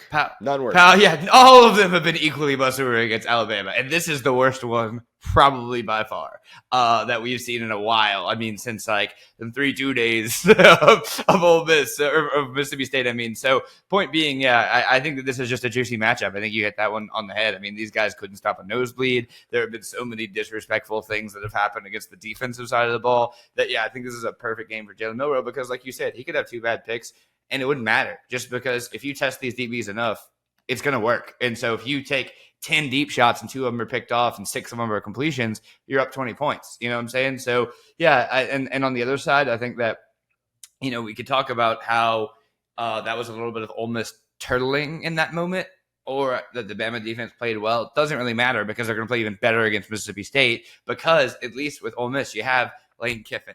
You have, incumbent, and as tough as it is, I mean, Will Rogers has been totally neutered by this offense, so you can't even say that the quarterback matchup, which should be so clearly favoring Mississippi State, I don't even know if that's the case anymore, just simply because they don't know what they want to do. So at the end of the day, I think that, this is one where we talked about coaching with Nick Saban and everything. This is going to be one of the biggest, hurts my heart to say this, it's going to be one of the biggest coaching disparities we're going to see all year in the SEC because of how great Saban is. And Arnett's just still kind of figuring it out. He's being indecisive, whereas Saban, hey, you could talk about Buckner being the wrong call, and it was. He was decisive about it. He didn't waffle on it. He was like, here's what we're doing. And I feel like when you have that hesitation as a leader, your guys start to kind of feel it. And we're feeling that hesitation from Mississippi State right now, and I think Alabama is going to completely capitalize on that. The only thing I wonder about, Will Rogers has struggled, obviously, against Alabama. He is part of that stat of not having a passing touchdown against Bama since 2014. The only thing I wonder about What if it did actually click for him in that game against South Carolina? What if it did in this offense? He figured out, and they figured out the best ways to be able to use him. What if they just said, you know what? This is actually the way that this system is supposed to go. Tulu Griffin looked awesome, and that was obviously a big reason why they were able to stay in that game. What if all of a sudden we see him processing, and instead of Bama pinning its ears back against the one-dimensional offense that Mississippi State has run previously, obviously with Will Rogers in these games, they have balance, and they keep them on their heels a little bit. I don't think that happens. Okay, I'm not predicting that. But if this does end up being a how do you like me now game for Zach Arnett, and he does something that has not been done since Sylvester Croom, that's what we would probably say is, wow, Will Rogers went from looking like he was on a wasteland running this offense against LSU to now consecutive weeks where, man, this is working out. Maybe Will's pick of Kevin Barbay in the offensive coordinator draft was totally justified, some people would say. It's not 0%. It's not 0%, but I don't feel particularly good about it. I think that's fair. Yes. And I meant to say this, of course, last win, 2007, the Bush administration. Who could forget? Let me give you a top 5 Billboard Hot 100 from the last time that Mississippi State beat Alabama. Yep. Number 1, Irreplaceable by Beyonce, timeless. Number 2, Umbrella by a young upstart named Rihanna. The Sweet Escape by Gwen Stefani featuring Akon. That's a banger. Oh, yeah. Big Girls Don't Cry by Fergie. Heard of her. Definitely aging gracefully. 5th, Buy You a Drink, Shouty Snappin' by T-Pain featuring Young Jock. Oh, wait, let me give you a bonus. Number 6, Before He Cheats. Well, I'm so glad you did that. There is a commercial right now on radio with Buy You a Drink, as I think it's like for, what is it, for like paper towels or something? I don't even know what it's for. Every time it comes on, and I'm flipping stations or something like that, I just pray, please let Buy You a Drink actually be on and not this stupid commercial, because that song, buddy, banger. That song plays anytime, anywhere. It is gone. That went from being probably the most it's not the most overplayed song, but that song was everywhere 2007. Okay.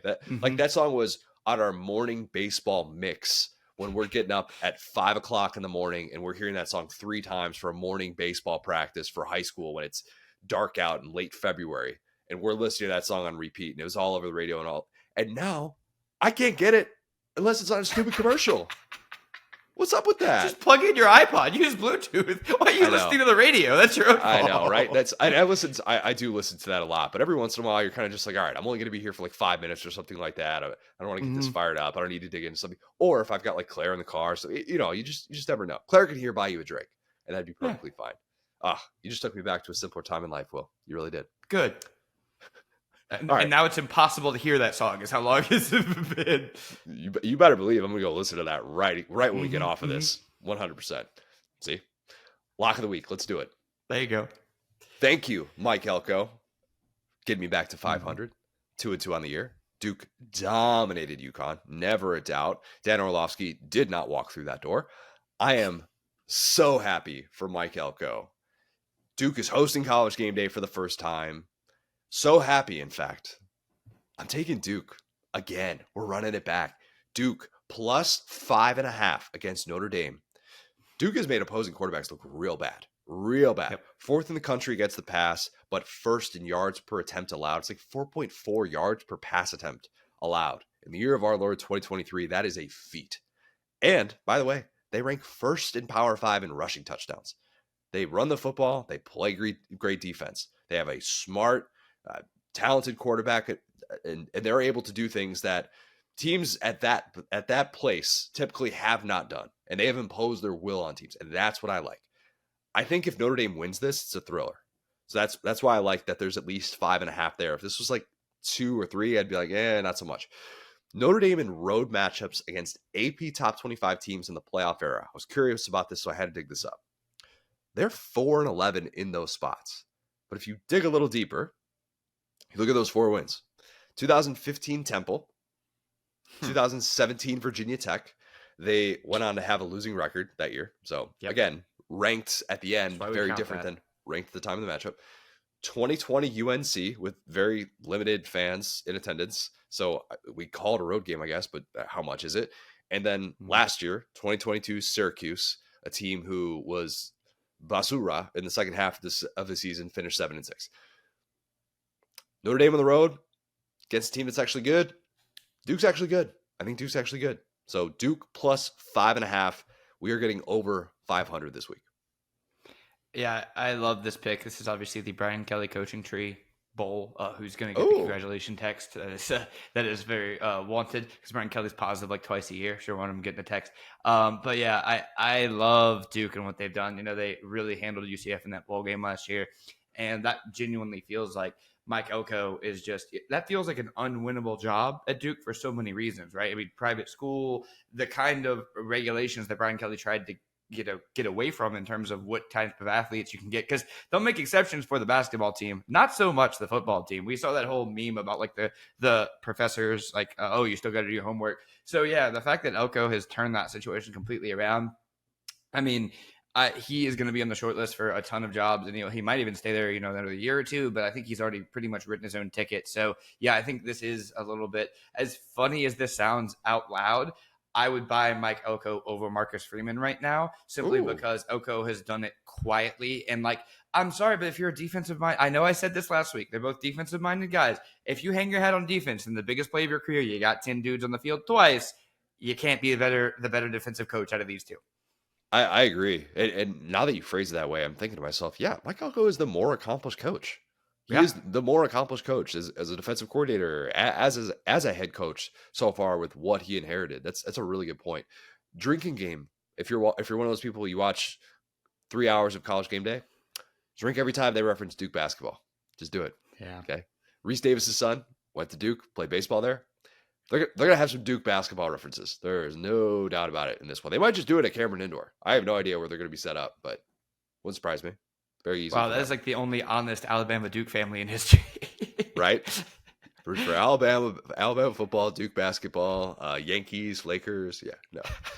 I just like the energy that they play with. Totally. Yeah, All right, let's get into Brandon Copeland. Probably the top 1% of smartest people I've had to interview on this show. Yeah, probably up there. He is well on his way, in my opinion, to becoming a fixture in the NIL space on the player side. Very unique thing that he is embarking on.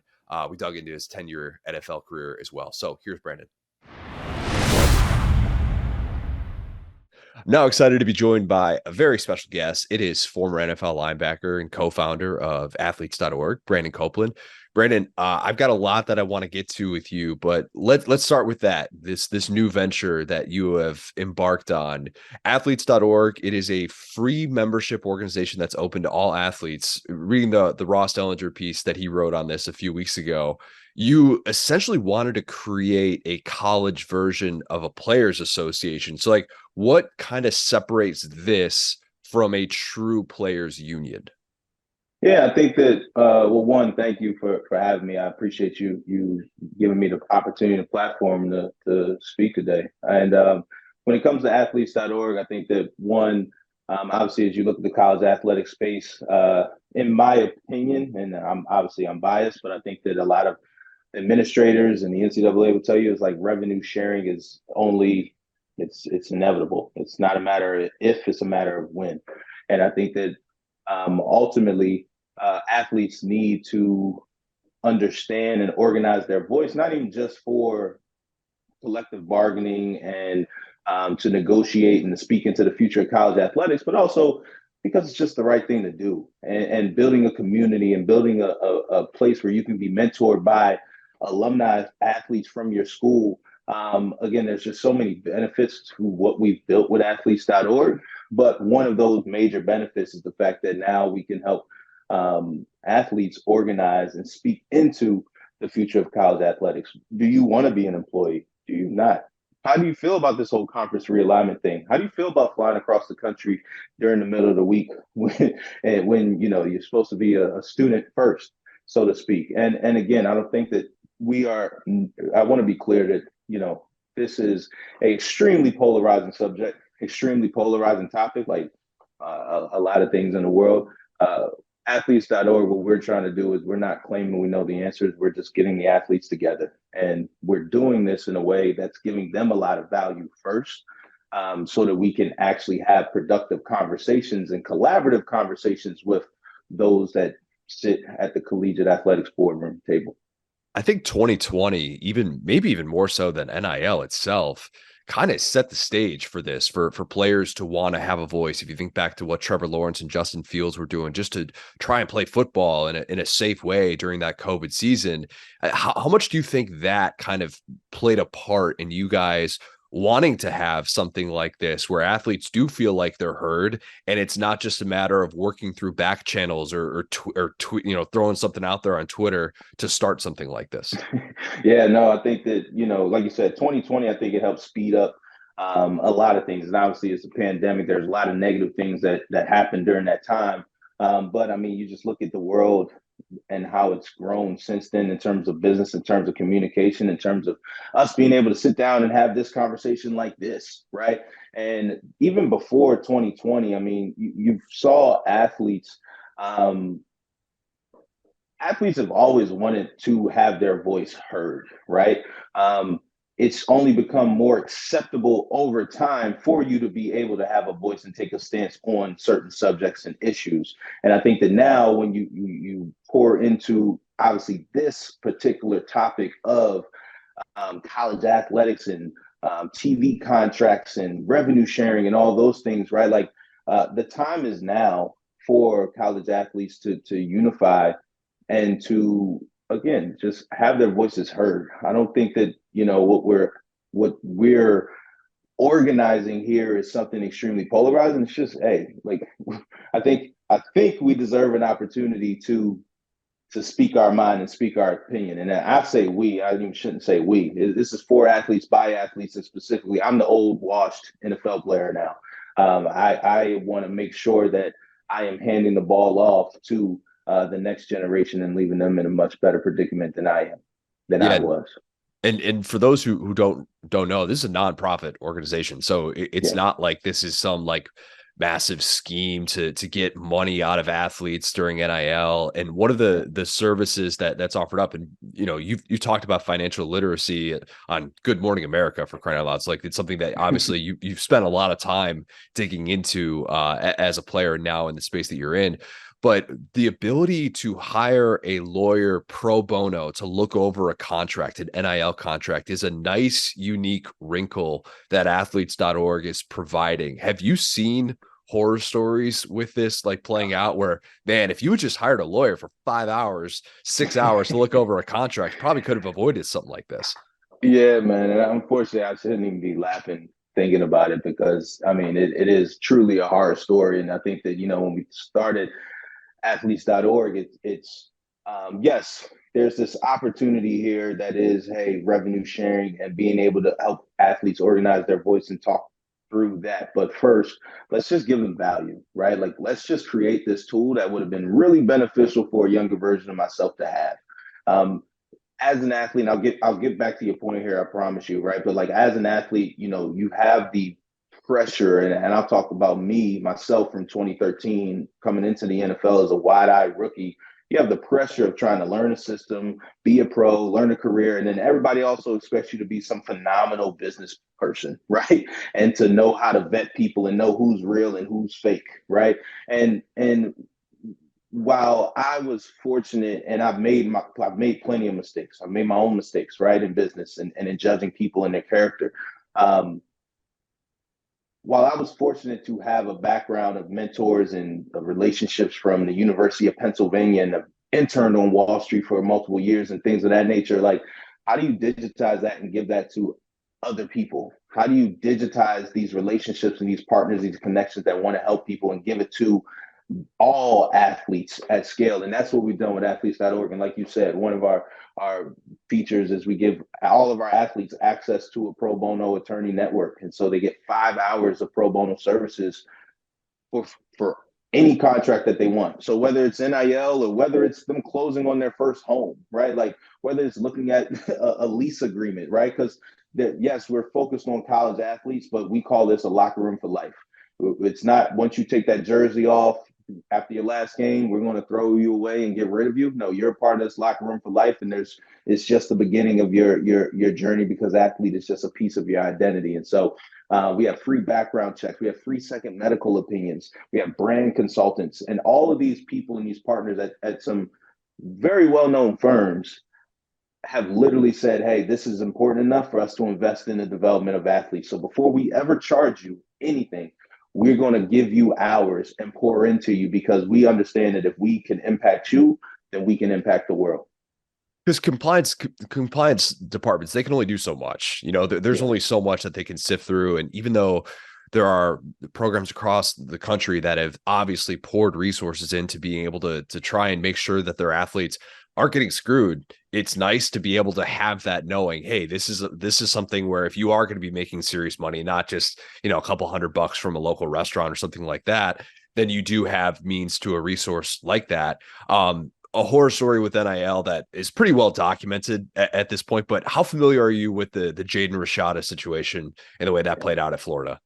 Pretty familiar, unfortunately. Yeah. How could athletes.org have maybe allowed him to navigate something like that?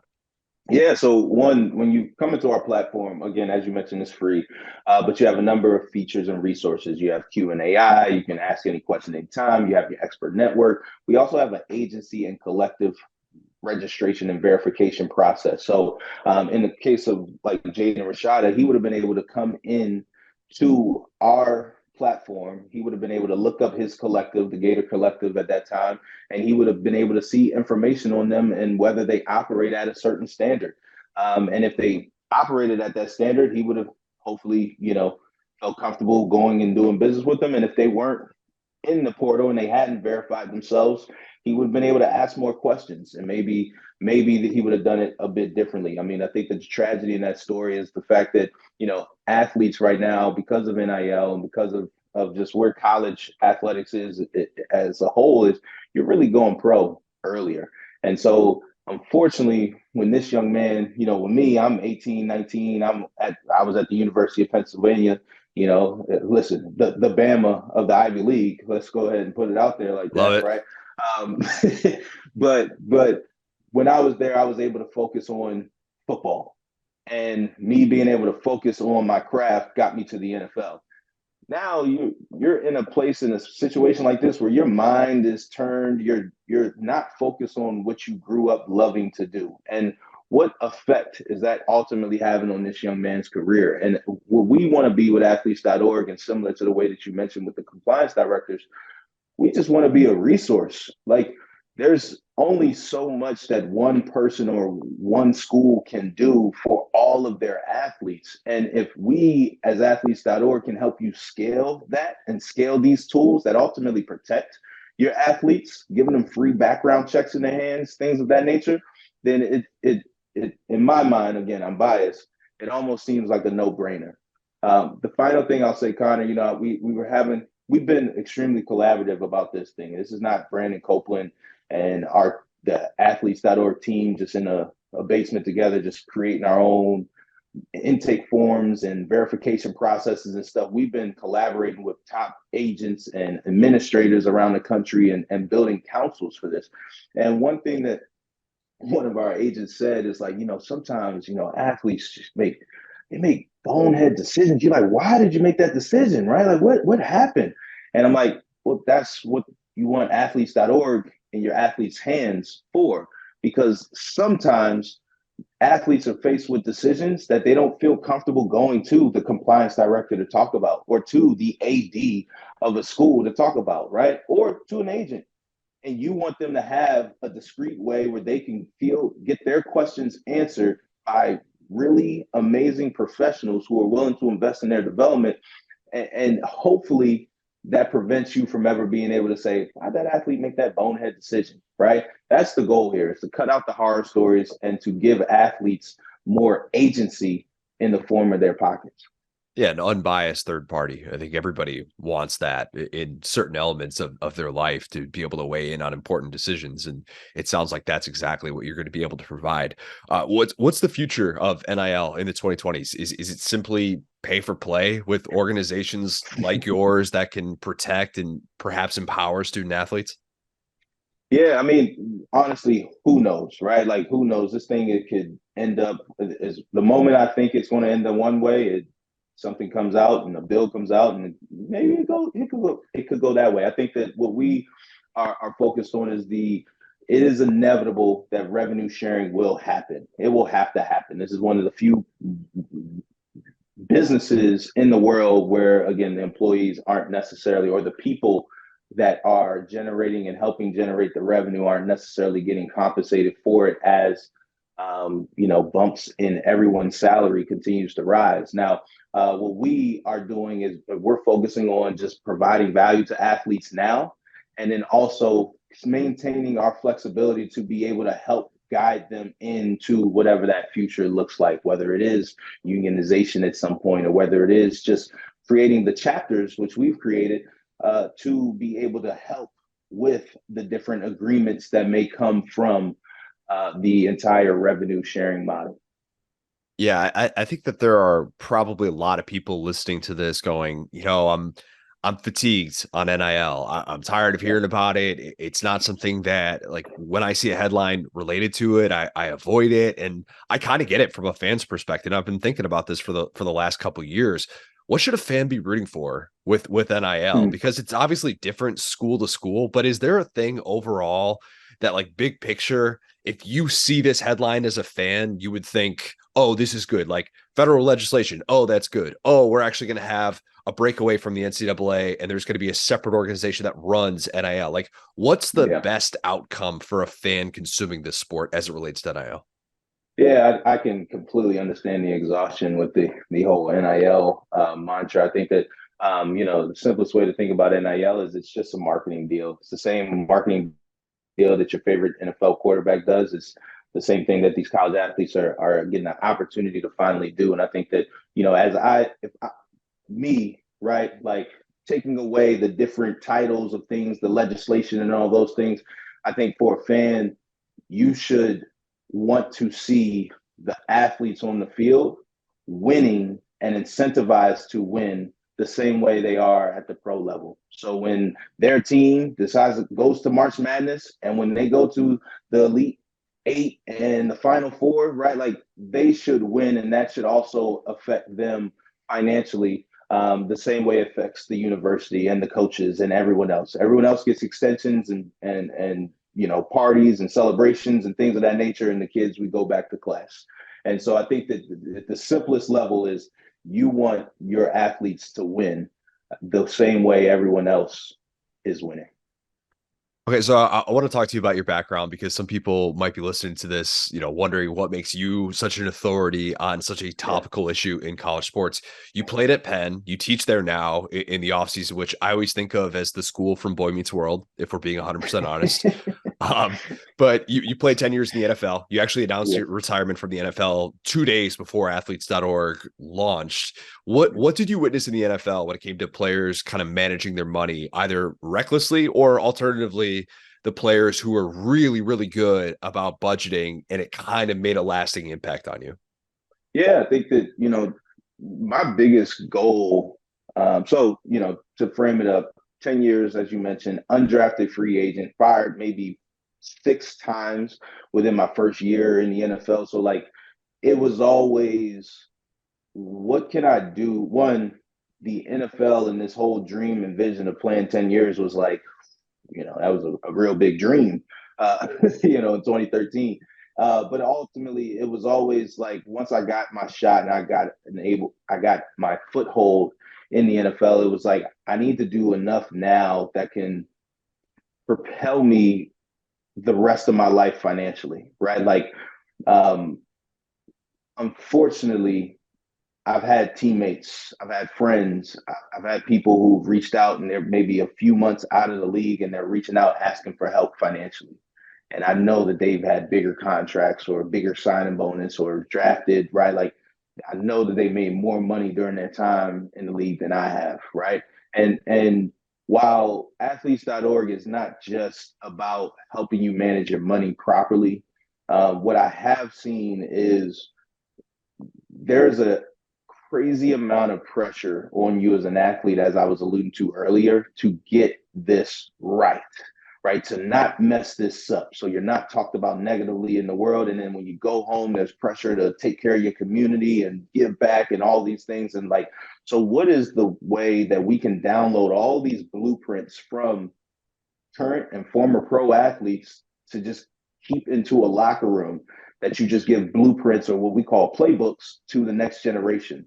So now you increase the next generation's chance of getting it right. Because if you increase their chance of getting it right, that has generational wealth impacts. They get the chance to take care of their community, they get a chance to take care of their family. And so to get back to the root of your question is, I've seen a lot. I've seen it all. I've seen great stories. I've seen terrible ones. One thing I'll call out that always stuck with me in 2015, my teammate Theo Riddick said, "Hey man, like the dream is," his biggest goal at that time was, I just want to, when I leave football, I just want to at least have a year that I don't have to go work and I don't have to do anything, right? And that sounded a little crazy at that time because I'm like, you make pretty decent amount of money, but having a bunch of people reach out, you realize how hard that actually is. And from the guy who retired, and then 2 days later launched the company, for me, it's not necessarily about the financials at all. It's more about what would be a gift that a younger version of myself would have loved to have had, because I know that ultimately, if I would have had athletes.org earlier, the contracts would have looked different. Not the on the field contracts, right? Like, but the off the field contracts, the marketing contracts. We've been asking for different things. And again, those small details and decisions are the difference between generational wealth and if I only would have known. Did Belichick offer you any financial advice during the time you spent in New England? No. Belichick just kept trying to compare my play to Lawrence Taylor in the negative way, and just said, "Why can't you do it like him? Why can't you do it like him?" Hey, Bill. Well, I don't know if you looked at me lately, but I'm not Lawrence Taylor. I'll tell you that much. That's got to be the absolute worst, though, when you're in a spot like that and you're like, all right, this guy has seen so many great people at the position come before me. And even if you want to get into the Teddy Bruschies of the world and, the Vrabels and guys like that, you come into that spot and you're just like, yeah, I know I'm going to be up against it every single time. Did he pay you a compliment during your time? I got to imagine there was, and if he ever did, that would probably stand out more than anything you could possibly hear. Exactly. It's small compliments, right? Like it's a statement, and it's a short statement, monotone. It's a smart play, Coach, and it's just move forward, right? Like that's it, and you can take it like you just won the Super Bowl. You take that home to the bank, right? That's a win. That's a win in my book. You were with the Lions when Matt Stafford got that $135 million extension. Yeah. Did you kind of step in and say, like, Matt, for the small price of, I don't know, like $500K, whatever, like, I can offer you the financial advice needed to turn that into $200 million. You're not dealing with a lot of teammates that have interned on Wall Street. All right. Like, I can take this to the next level for you. Oh, yeah, man. I told him. I think he still owes me money. Matter of fact, we need everybody to reach out to Matt and send him a DM and say, I think you still owe Coach a few million. But no, yeah, I've been fortunate to be around some amazing players and amazing teammates, and Megatron, Calvin, Matt Stafford, Haloti Nada, Glover Quinn. That locker room, Coach Jim Caldwell. I mean, that locker room was a really special one. I will tell you this: my rookie year, maybe 3 weeks into my stint with the Tennessee Titans at that time, I had a teammate of mine I used to day trade while playing my rookie year, which is probably why I was on practice squad. I probably should have been focusing a little bit more on the game plans. But came in the locker room. He had saw me in my locker, just day trading over a few days. Used to ask a few questions, and then came in the locker room, threw me 20,000 in cash, and said, "Let me see what you do with it." And I was like, "Oh, snap." And at that time, that was the most money I've ever seen in cash before. I was like, "Ooh, wow." And fortunately, SEC, you can, the financial SEC regulators, you can make sure you hear this note too. I gave him his money back. I did not invest or trade his money because I knew that one day that, one, you want to be fully focused before you take on any opportunity like that. So I've always lended, a guiding ear and a safe space to talk about money with my teammates. But yeah, I remember when he came in, threw me 20 grand, and I was like, wow, you believe in me more than I believe in me right now. Wow, this is pretty funny. The most unbelievable thing about that is having to go back, tail between your legs, and be like, all right, I got to give you your 20 grand back. Like, this isn't how this works. We can't do it this way. Yeah, exactly. You're lucky they didn't cut me. Yeah, I was in between cuts at that point. If they would cut me, I might have had to run off with his money. Nah, I'm joking. Like that's rent for the next like 3 months. We're good. We'll take care of that. Right. This has been great. I want to get you out of here with a little bit of rapid fire. Just 5 questions. First thing that comes to mind. Does that work for you? Let's do it. All right. What's an NIL deal that every college athlete should reject? Ooh, reject. You thought I was going to say accept, didn't you? Yeah, I did. I'm sorry. I'm sorry. You said rapid fire. I gotta get you something quick. That's tough. All right. How about a suggestion for you? Let me go. The correct answer to the question is just anything that pays in crypto. That's it, right? No. I like that. I was really going to think of something like a whole topic of not to touch, right? But hey, I like that one. I will tell you this though. You can do an NIL deal with a financial firm, just don't push any financial products or securities, right? Like don't say invest in this company or invest in this or invest in that, because what we saw with the crypto craze is unfortunately when those companies, if they ever go bad or ever have any heat in the news, the athletes or the ambassadors that push them end up getting uh, caught in the crossfire as well too sometimes. So Okay, that's a good answer. That's still, I think, good advice for anybody. yeah. Okay, speaking of advice, what's the piece of advice that you give every blue chip recruit that's about to get NIL money kind of just thrown at their face? One, don't sell your soul. All money ain't good money. And you wanted one piece of advice, so I'll give you: don't sell your soul. All money ain't good money. Just think about 5, 10 years from now, whatever that is. Are you, is the older version of yourself proud that you accepted that, right? And it could be. Doesn't mean it's negative. Just making sure that all money ain't good money. A lot of some of these companies and some of these people, they hand you money and they think they own you and all parts of you for the rest of your life, and that's not necessarily the case here. Okay, so a guy who didn't get NIL money, but may or may not have, but definitely did get actual money. Cam Newton, you spent a little bit of time with him at the Patriots. Tell me, please, and I know it was COVID, it was 2020, but it's, you just never know. Did you at least get to go out with him one time? No. Oh man, no. I would have loved to though. I'm not gonna lie to you. I would have loved to, but not. Yeah, no. Because of the COVID season, everything was on lockdown, and unfortunately, he was the first one on our team that got COVID. Yeah, I remember. Yeah, he was the first one on our team that got COVID. We had to fly out and play the Chiefs, I think, on a Tuesday. I want to say it was a weird. It was the first time in the NFL I ever flew out the same day and played a game. So I remember that whole ordeal. But no, didn't get a chance to go out with Cam. Still available though, Cam. Call you, boy. Call you, boy. Cam's got time. He can do it now. Yeah, make that happen. Okay, how much leverage does Caleb Williams have to come back to USC and maybe get a monstrous NIL deal for like $15 million or something if he doesn't, like, as his dad was talking about, the team that's picking at number one? And what is $15 million? Like, is that a crazy number to think about for one season of a guy who's obviously going to be considered the best player in college football coming back? Yeah, I mean, I think that the cool thing about NIL is he does have leverage, right? He does have leverage, and for the first time ever, he actually can delay. It used to be I need to go to the league so that I could get paid, right? And now it's like, all right, I can chill out here till it's the better situation for me, so to speak. And so I think he definitely has leverage. He clearly does, and I think that there'd be a lot of people who'd be willing to try to find ways to help him market around USC's campus in order to stay there. Last one for you. Dumbest financial purchase you have ever made was what? Oh man,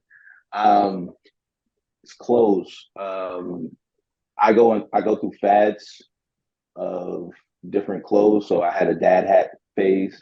I had I had a skinny jean phase. I had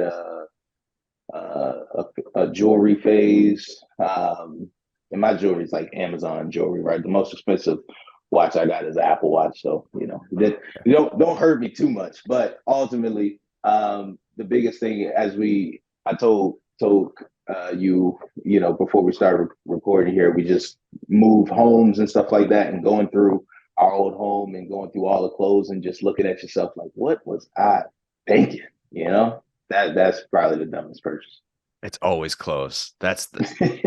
Nobody ever feels good about looking back at clothes they bought 10 years ago, which is just so weird. There's very rarely a great financial purchase when it comes to clothes. That's so yeah, very fitting. Brandon, excited to see what athletes.org is going to be able to do in this very ever-changing space. Really appreciate the time, man. Thank you for having me. I appreciate you. Bold and Brash, Week 5, SEC edition. I think we're going to stick in the SEC. I think we will. Maybe we'll get a little bit outside the SEC. That's okay. Nothing wrong with that. I think I've said all my predictions for the day. I don't have anything that crazy bold other than Ole Miss winning as a 1.5 point underdog. That's about it. Didn't get bold with the South Carolina one. Anything bold that comes to mind for you this weekend, Will? Yeah, I think we kind of covered everything. I'm super I've just been really excited or interested by the top 4 teams. So let me just do a quick check-in, not to spend a ton of time on this, but who do you think are the top 4? Not factoring in any of the this guy's got to play this guy, but who are the best 4 teams right now for you? God, it's so hard at this stage of the season because the competition is just not it's just not equal, and it's so hard to judge based on that. You're putting me on the spot. Crap. I'd probably still say that Georgia is the top until we get 60 minutes to suggest otherwise. Yep. If I'm picking who I think I would pick to win the most neutral site games, LSU would be 2. Huh? Ugh. I hate where it goes after that. I really do. Yeah. Bama's 3. Golly. I hate 4. I don't feel good about Tennessee just yet. Maybe if Tennessee beats South Carolina by 4 touchdowns, I'll feel better about Tennessee. I've already said I think the winner of Kentucky, Florida will feel good, but I won't feel as good about them. Man, I don't know. I think that's where I'm going to end it. I think that's what the SEC has told us so far. Yeah. What about you? I actually love that taking this. I was actually talking about the big playoff, but actually I think that question's better with the SEC because you're right. Yeah. That's what I should have done. I think I'm I think I'm right there with you. This is an interesting question, but yeah, we'll get on after this. But yeah, I'm right there with you. I think it's Georgia, and then LSU and Alabama are 1A, 1B, and then I think right after that it's welcome to it. Yeah, I think honestly, kind of got to start looking at Florida pretty soon here, but we'll see. I see, and there are Mizzou fans who are frustrated listening to this, who are saying, why can't you include Mizzou? Is it confirmation bias? Yes. There's a little bit. Middle Tennessee wasn't great. I've praised the improvement. Love Blake Baker. Think he's a stud. Give me Luther Burden over almost any skill player in college football. Brady Cook taking some next steps. Blew him every single game. Cody Schrader. Fine young man. Yeah. Would want him to date my daughter. Would want him to. Some have said.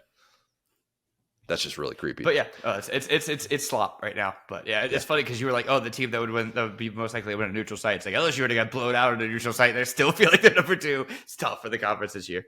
I hope people know that saying I want Brady Cook to date my daughter was poking fun at what Eli Drinkowitz said. Drinkowitz, yes. I need that context to be known. Somebody listening to this out of context is like, you want your 4-month-old daughter to date Brady Cook? You psychopath. No. Okay. But that's a version of what Drink said, which is still weird. You're memeing Drink, not yourself. Yeah. Still weird. Yeah. Okay. All right. Bold and Brash, Saturday Down South podcast on Facebook. A lot of great responses here. We have.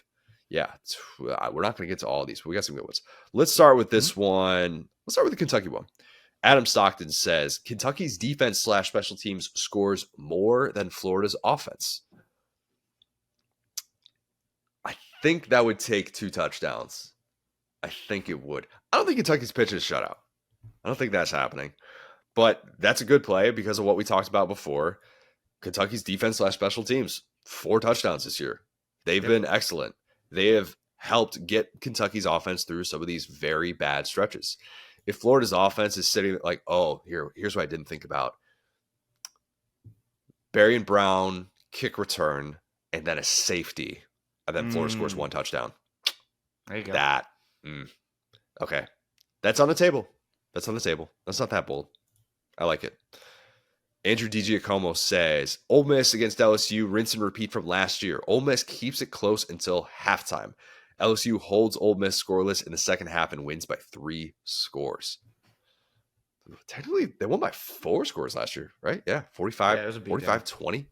That's crazy. I did the scoring difference, the scoring margin of how different Ole Miss and LSU have been against Power 5 competition since then. It's pretty bad. It's pretty bad. It's like, it's Ole Miss like minus 53 or something, and LSU's like plus 73. I want to say it's something like that made me think, wow, 2 teams that have just gone different, very different directions since the break in Death Valley last year. Yeah, and you hope that LSU's DBs can wake up, and this is like the game they need to wake up for, because at the end of the day, this is like not that good of a football team if the DBs play the way that they did the other day. I mean, if you're just hoping that the other team like pukes on their shoes and randomly fumbles because you can't even defend 2 separate 1st and 20s with your defense, not in a good spot. So yeah, like I will say that, like if LSU comes apart, it looks like that. But hopefully this is the game that like Brian Kelly starts screaming at people. We need chill Brian Kelly gone. We need angry Brian Kelly back for this game. Yeah, that would be huge in the second half of this one. The Ole Miss fans would be not pleased if Lane had that happen again in this matchup. Michael Darks. Battle to who will score a single point in the second half of a football game. Hey, if Lane gets a field goal up in the second half of this one, it's a win. It's progress. 4 trips to the red zone they had against Alabama, 10 points. Not going to work against LSU. Just saying. Michael Dark says, Connor will have a bunch of nice things to say about Mike Bobo after the Georgia win at Auburn. Never.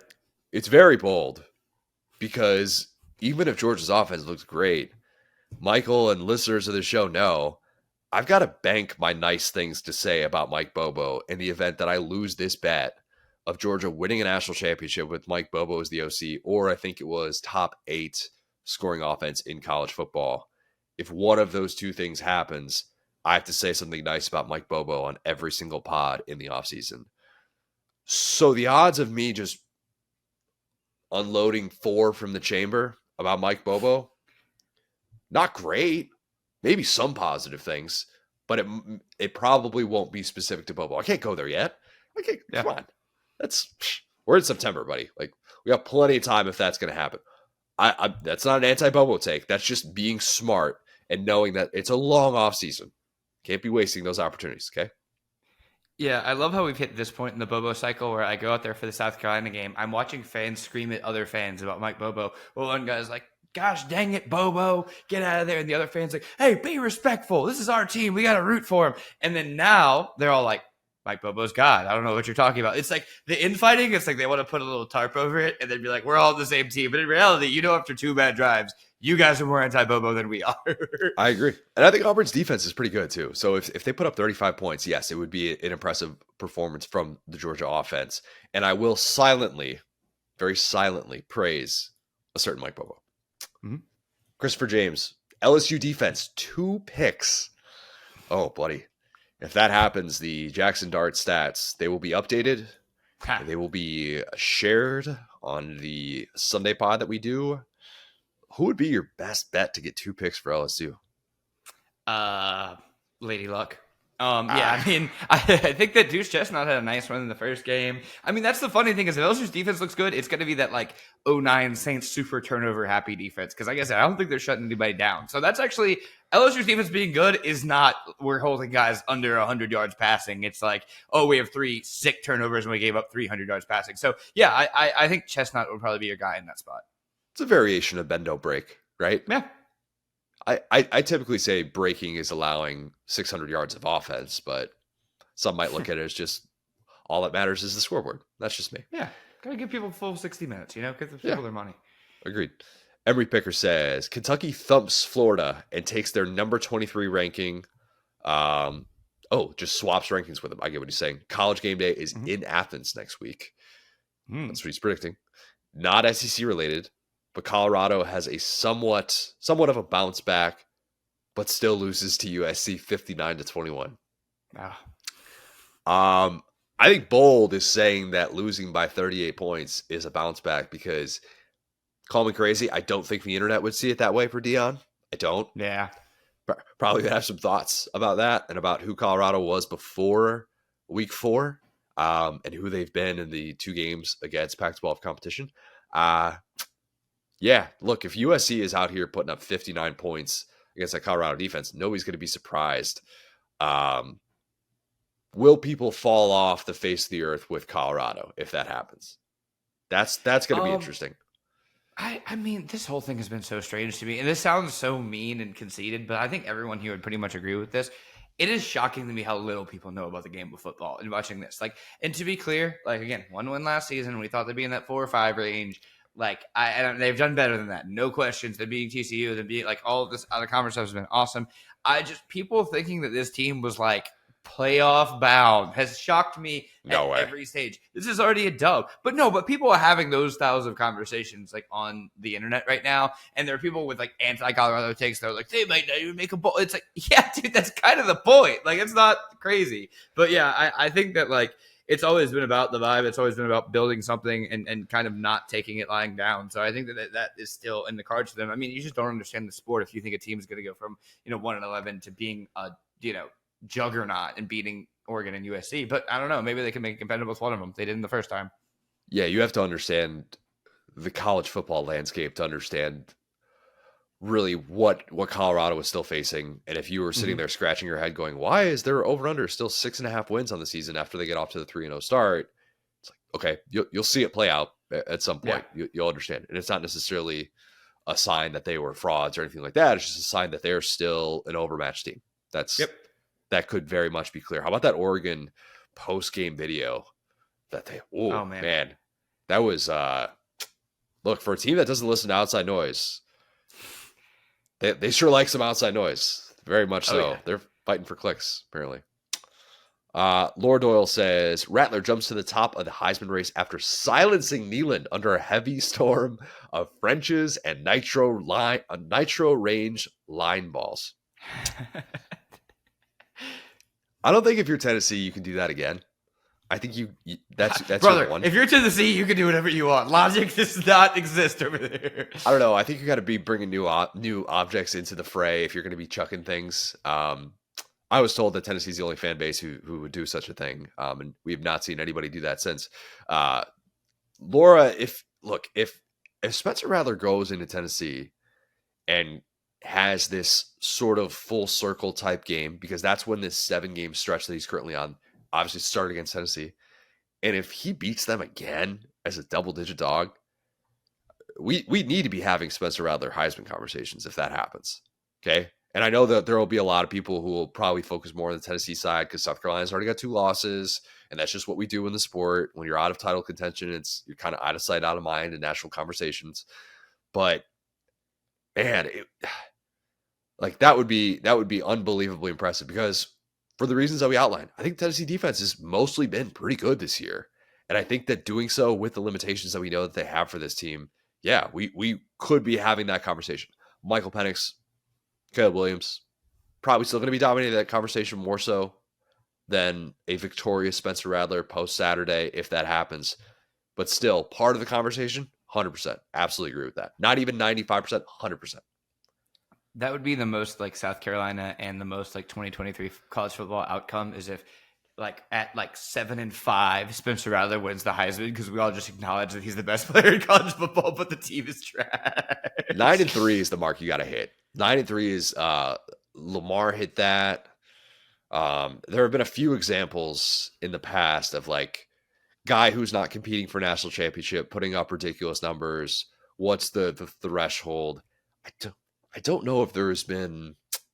I knew this stat at one point, and I need to look it up again.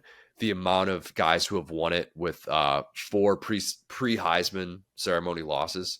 So yeah, like South Carolina would still need to have probably a 9-3 season to do that. But if you win at Tennessee, and the Georgia game's in the rearview mirror, you're kind of looking at the rest of the schedule going, oh, okay. All right, that's not totally crazy. Grant Haney says, with the special teams nightmarish end to the game last year between the Hogs and Ags, and at the request of prestigious Razorback alum and gracious host of the Old Southwest Classic at AT&T Stadium, the goalposts are removed and both teams are forced to go for it on 4th down on the opponent's side of the field / 2-point conversion. The Aggies aren't worried because if the game comes down to a last-second play to win, they know they can always count on John James Fisher Jr. and Robert Patrick to save the day. However, none of this will matter because in this game in Arlington, Sam Pittman silences the critics and has the Toby Keith moment that will keep him in Fayetteville. Let's just end with that. Let's Perfect. You know what? Grant, that was round of applause. Round of applause. That is how we do it. I don't even know what he was predicting here, but I just loved every bit of that. That's it. That was great. All right, let's end with some lad of the week. I've got somebody that's already been brought up on this podcast, Will. Go for it. Yeah. Devon Achane. Not A-Chain. It is Devon Achane. What happens when you go off for 233 scrimmage yards and you score 4 touchdowns as an NFL rookie? Well, Peter King asks you how to pronounce your name. That's what happens to you.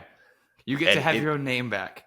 Good for you. Good for you. That is lad of the week material right there. People are now going to be saying your name right because of how good you are at football. That is, amen. That's the American dream right there. Brent Zwerneman actually pointed out that Achane, God, it just sounds weird to say. It sounds so weird. Achane, that he gave the pronunciation 2 years ago at a press conference, and everybody just kind of stuck with Achane. Yep. Everybody just kind of roll with that. And look, announcers are briefed on pronunciations and all that stuff. So, and like, if you're listening to games, you understand this. My theory is that Achane is a significantly cooler last name than Achane. So, no question. It's like, why would I change this? I don't care if people are calling my name wrong. It's cool. It's Achane, yeah, Achane. Look, you could be the next Joe Theismann. Exactly. Great point, Will. Changing your name, not weird.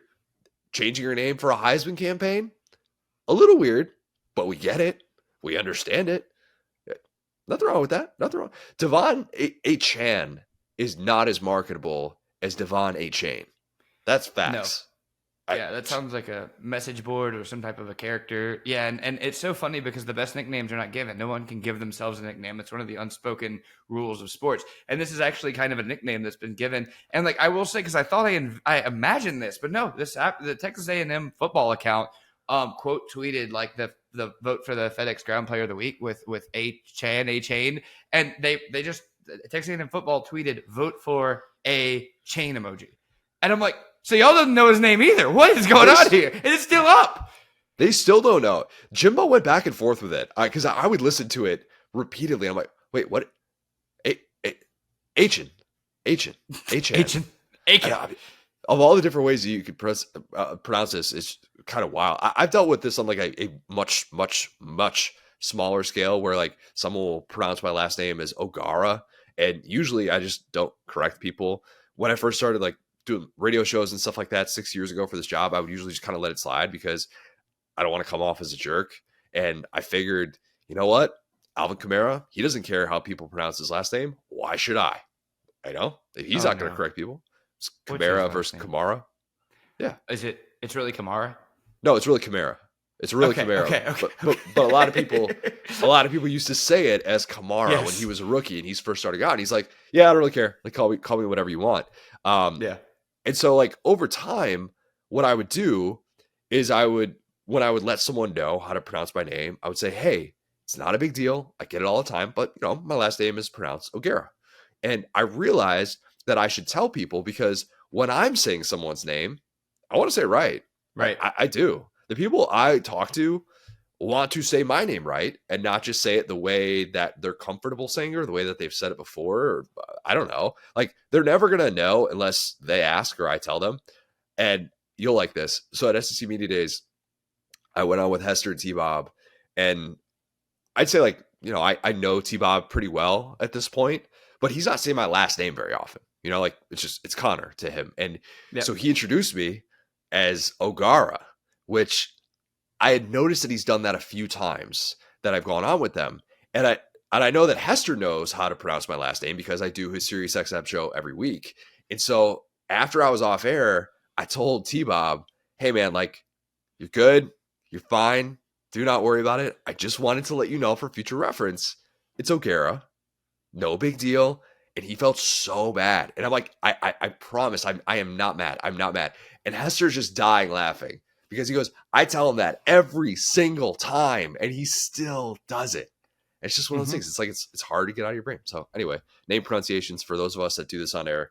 It's a fun, underrated thing to have to navigate. And I always want to be right because when I hear someone pronounce a player's name wrong or something, I'm like, why am I listening to your insights on this if you don't know how to say this player's name? Yeah.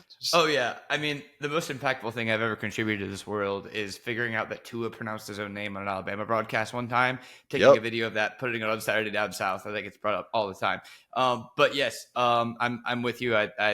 We've always been H-A-N stands. Can I ask you a question? What percentage of SDS traffic are you responsible for that story with the Tua pronunciation? Like, I think I'm the leading source on that specific thing for sure, because now it's already gotten into the Spanish language. Now all the Americans have got it, and we're literally overseas. Like dudes are in like Baltic languages talking about Tua Tungo Vailoa, which is funny enough the only one of those I can pronounce. You're usually the pronunciation guy. You still hear people like there's a certain podcast that I listen to that I'm not going to shout out. One of the guys says Tua Tunga Vailoa.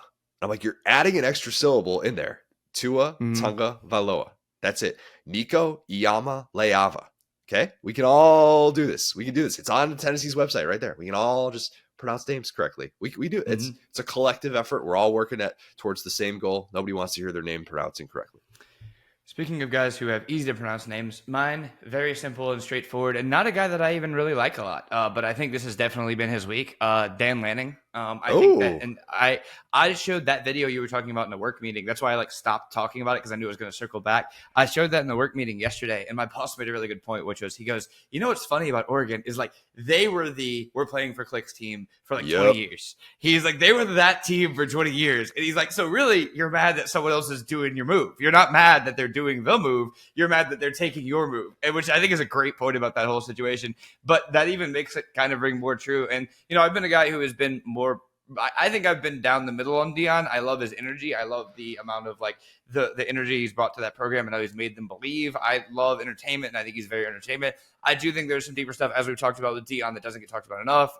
But I do think with him, I'm talking about the Prime Academy stuff, not anything weird and shady that we don't know about. But I've been pretty logical about Dion. I just love to hear the dude talk. I think he's cool. But that being said, if you're going to call your shot the way that they did, and I think them dropping that video did show a little bit of context, which is Colorado players being super disrespectful to them. Yep. And I think that whenever that video dropped, it let us see the other side of, Dan Lanning is a psycho. Yeah, maybe he's just straight off of that Nick Saban, Kirby Smart tree where he's maybe he's screaming a little bit too much. Maybe he's in the Scott Cochran mold even. But, when you get your guys up for a game like that and you very much show, okay, this is big boy football. That is not. You can talk all the mess you want. And obviously the best part of that is them saying, we're going to kill you, da-da-da-da. And then it just cuts the Oregon's guys is don't give them the attention. Don't give them the attention. And I love that, because that's an element of, trusting yourself. And yeah, all that stuff is going to be seen as theatrics, and it is a little bit over the top. We give Ryan Day crap for stuff like that, but at the same time, it's when you get your guys to believe that they have been disrespected, when you get that, bulletin board material, the yummy rat poison that you want to see, I think that they did a great job responding, and I think that this is going to be a Pac-12 race that's going to be one of the most interesting down-to-the-wire conference races we've ever seen. I'm still rolling with former IU great Michael Penix. But at the same time, I think that they definitely showed something, and they showed that they're building what is, the version of, right? Dan Lanning is bringing that little bit of SEC culture up there. Tosh, can you give me this guy's name? The linebackers coach, Tosh Lepoy. You know what I'm talking about? Lepoy? You know what I'm talking about. Yeah, he was former almost Bama Florida assistant. DC. Yeah. Yep, he's over there. You can kind of see the behind the scenes of they're starting to get a little bit of that, a version of what we've seen some of those Saban assistants build when it works. So I think it's really cool, and I think that was as dumb as it is that we're sitting here talking about a team that we thought was going to win 3-4 games. That was your statement win. I think that at a time of your Oregon, you guys say, look, enough is enough. All right, we are in this fight with USC and Washington, two other kind of modern blue blood programs. We are out here trying to make this happen. This isn't your time yet. And I think that was cool. So as much as I love Dion, you got to give credit to a guy who did the opposite of what he did and still backed it up. 35-0 at halftime. That was Tough. That's a statement. Dan Lanning a good coach. He's a good coach. He's still, I think he's still figuring things out in game. That gives me a little bit of skepticism. Some of his go for it punt decisions, you're just kind of like, what are we doing here? And he'll figure that out, much like we talked about with Kirby in his early stages as a head coach. How long until Glenn Schumann is making those same exact speeches at a Power 5 job somewhere? This time next year? Please. Probably. Please. I love that guy. And I mean, he might have a little bit more Dave Aranda in his game from what I've seen. Like, he strikes me as more of that mastermind type. But I think that at the end of the day, I mean, they got to get these defensive mindset at Georgia, man. It's not fair. There's too many of them. Right. Like, it's one thing if Kirby and Muschamp are going to team up and do their thing. But yeah, Schumann, seeing his speech, I think it was when SEC Network tweeted out the halftime of the South Carolina game. They're like, Glenn Schumann already commands a locker room. There's a reason they paid that guy so much money. And it's crazy. I think he's 4 weeks older than me or 5 weeks older than me, which is just terrifying to think about. But yeah, that guy's got a huge future, and that's just going to be the new pipeline. Is like, oh wait, do you have total autonomy on that side of the ball at Georgia? No, doesn't matter. Here's your Power 5 job anyways, and you're still going to become a really good head coach. Yeah, Glenn Schumann's next. All right, week 5 slate is awesome. Hope everybody's able to enjoy it. If you have not, leave us a 5-star review, subscribe to our YouTube channel where you can watch every episode of the Saturday Down South podcast, which is presented by Texas Pete. Follow us on the app formerly known as Twitter, at the SDS Pod, at Sat Down South, at CJ O'Gara, at Go So Hard. Thanks, guys. Talk soon.